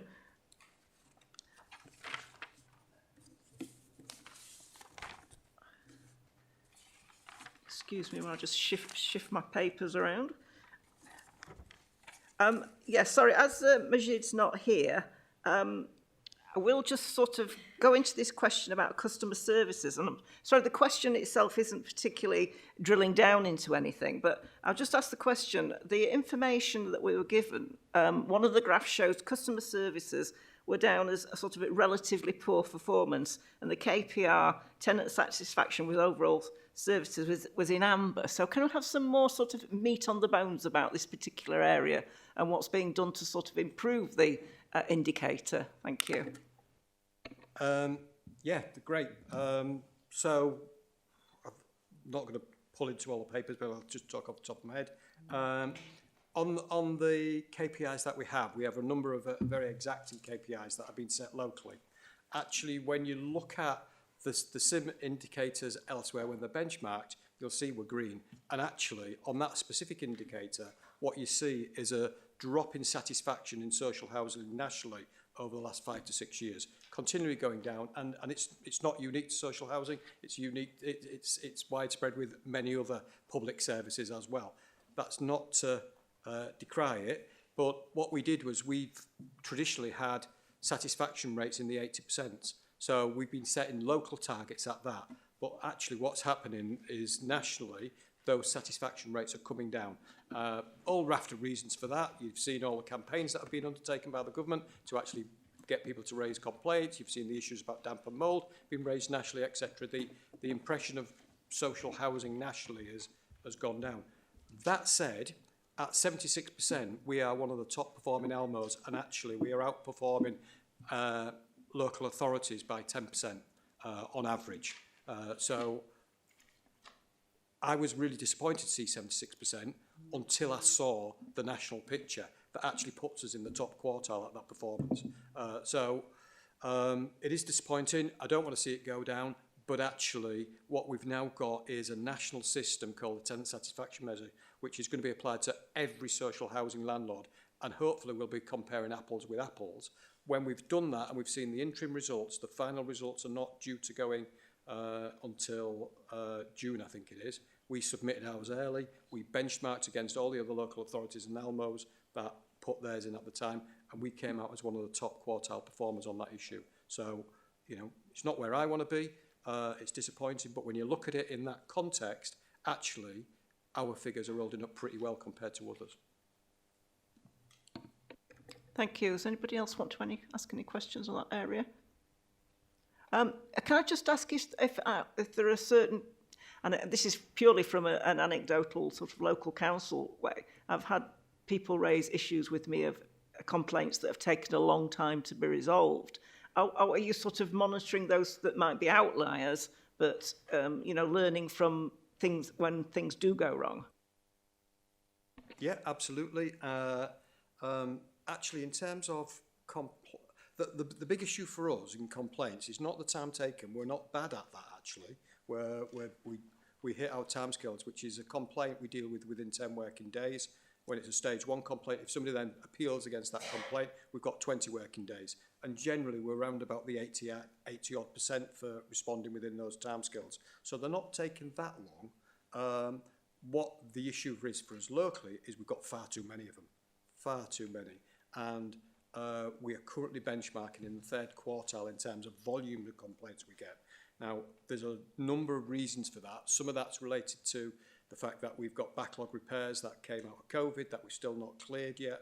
But some of it is also a little bit technical when you benchmark it as well. So, well, hang on, let me talk about benchmarking in a second. But there are other issues around expectations and policy standards and what we can produce within the sort of timescale. So something like 40% of all of our repairs are dealt with as an emergency repair. That is very unusual in the industry. Generally, you'll get 10 to 20% would be considered an emergency repair. Our timescale for delivering an emergency repair is 2 hours. So just work that through. So 40% of all the repairs we get asked to do, we count as an emergency repair, and we try to do them in 24 hours. In 2 hours. The national position, as I say, is much fewer being dealt with as an emergency repair, and the timescale taken nationally, the benchmark nationally is 24 hours. If we put our figures to 24 hours, we would get 95% of our repairs done in 24 hours. So we're actually doing the vast majority of repairs really quickly. But against our timescale, which is 2 hours, we're not hitting it because we've just got this incredibly hard timescale. I mean, if, you know, let's be honest, if you had a problem in your house and you need to get a join around, what's the chances of you getting them round in 2 hours? You know, it's nil, let's be honest. You know, so, but because we've set that target, we default on it, and people quite rightly can complain about it. So the vast majority of our complaints are about us not hitting our policy targets, and we uphold them because they're right. We've set the target of that. So we've got some issues going on with that, and there's been discussions with Glenn and with the Mayor about that, and we're having a look at that again. What else? Yeah, well, that's the main issue, really. You did actually say, did you say that the volume of complaints is actually quite high if you benchmark that with similar authorities? Yeah. Sorry, you just reminded me what I was going to tell you. Yeah, so we do benchmark that, and we're coming out 3rd quartile for the number of complaints we've got. Now, the Ombudsman is really sort of sharpening his teeth in the last year or two, and there's a lot of things gone on, including there's a new code that's just come out that clarifies exactly how landlords should deal with a complaint. And there's a whole raft of bits to that, all different bits to it. But one of the issues is that these timescales that you can have 5 days to acknowledge a complaint, you've then got 10 days to deal with it, and then if they appeal again, they've got 20 days. We've been holding to that all the way along. What actually this new code has flushed out is many other landlords have a pre-complaint stage. So when somebody comes to them to lodge a complaint, they don't take it as a complaint. They have what they call a get it right stage, and they try and sort out what the tenant wants quickly. You know, quite right, nothing wrong with that. But in terms of what they then measure as a complaint, all those that they've dealt with through this get it right stage, which they give themselves 5 to 10 days to do, they don't count as a complaint. So actually, we're counting everything. Quite a number of other landlords are not counting the majority on because they try and get somebody out quickly to sort it out. So when those first returns against this new code come in, it'll be another 9 or 10 months before that happens. But it'll really be interesting to see whether or not we retain our position right down in this third quartile, or actually when that get it right stage that some of the others is taken out, we actually comparatively move upwards. So yeah, it's an interesting area, and it's an area that we're spending a lot of time and effort on trying to get it right. I presume the relevant scrutiny panel's got input into this, or will have. More than happy if you want us to bring the complaint handling code. More than happy. Thank you. Yeah, there's quite a lot to it, Councillor Kidd, and one of the issues is that they are saying that landlords need a designated person on their governing body to oversee complaints. So obviously we have quite a lot of processes. We have tenants heavily involved in our complaints handling. We also have quite a lot of processes within St Ledger. What you tend to get in the council is not a lot of detail about our complaints, because you get an annual report, I think, or I don't know if it's done more often than that, but we get subsumed in the council's report. So you don't see our complaints out specifically. You know, they'll be lumped in with Phil's and Dan's and every other part of the service, part of the council services. So I think in the future, this complaints handling code is going to require us to produce a separate report, which we do for our board, you know, and they see it quarterly, but actually make sure the council sees that. And just on this role of the governing body's representative on complaints, as with many other things, that's fallen at Glyn's door. So Glyn's going to have a responsibility to drill into this as well. I mean, he may want to discharge some of that responsibility by sending some of it here. You know, more than happy. But, you know, so there's those things we can discuss and work through if that's helpful. Thank you for that. The next question is going back to rough sleepers in hotels, and we did touch on it. It was just something, just a little bit more information about rough sleepers contributing towards the number of people, you know, the number of hotel accommodation spaces being taken up. Just confused me slightly, because I thought we have got a statutory obligation to house somebody who is homeless. But is it right that we're just running out of these places, therefore they are going into hotels? Maybe I'm not understanding it properly.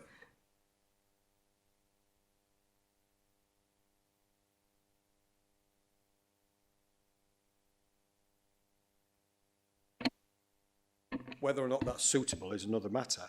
There is also a requirement in the law that we don't house any families in hotels for more than 6 weeks.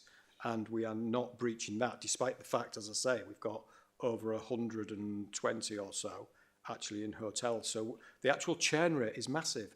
Last month, I think we were looking at the figures the other day, somewhere north of 100 households came into temporary accommodation. I'm using that as the expression for hotels as well.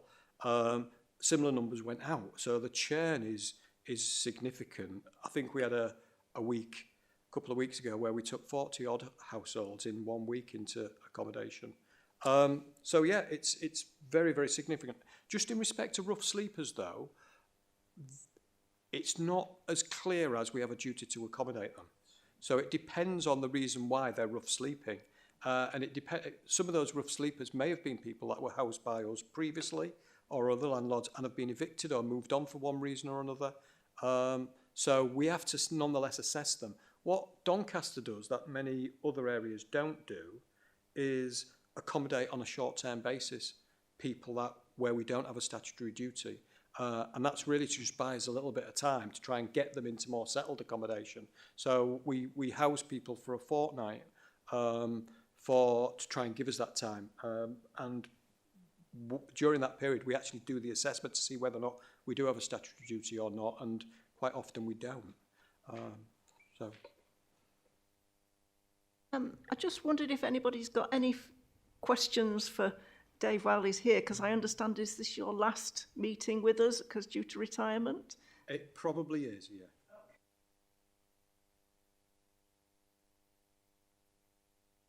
Absolutely. Yes, thank you very much for attending these meetings and answering our questions fully, and all the best for the future. Thank you. Yeah. We just need to formally go through the recommendations. Page 72, paragraph 3. Members note that progress of St Leger Homes' performance and the contribution it makes to supporting Doncaster Council's strategic priorities. We note the annual value for money statement and the KPIs. So is that in agreement? Yes, thank you very much. Next formal bits of the agenda. We've got the overview and scrutiny work plan. Does anybody have any particular notes about the work plan, or have they been thinking about things they might want to contribute into the next years? I'm just going to say an email will be coming out actually also asking for suggestions if you don't want to say anything now, but everything could be put into the pot to be considered.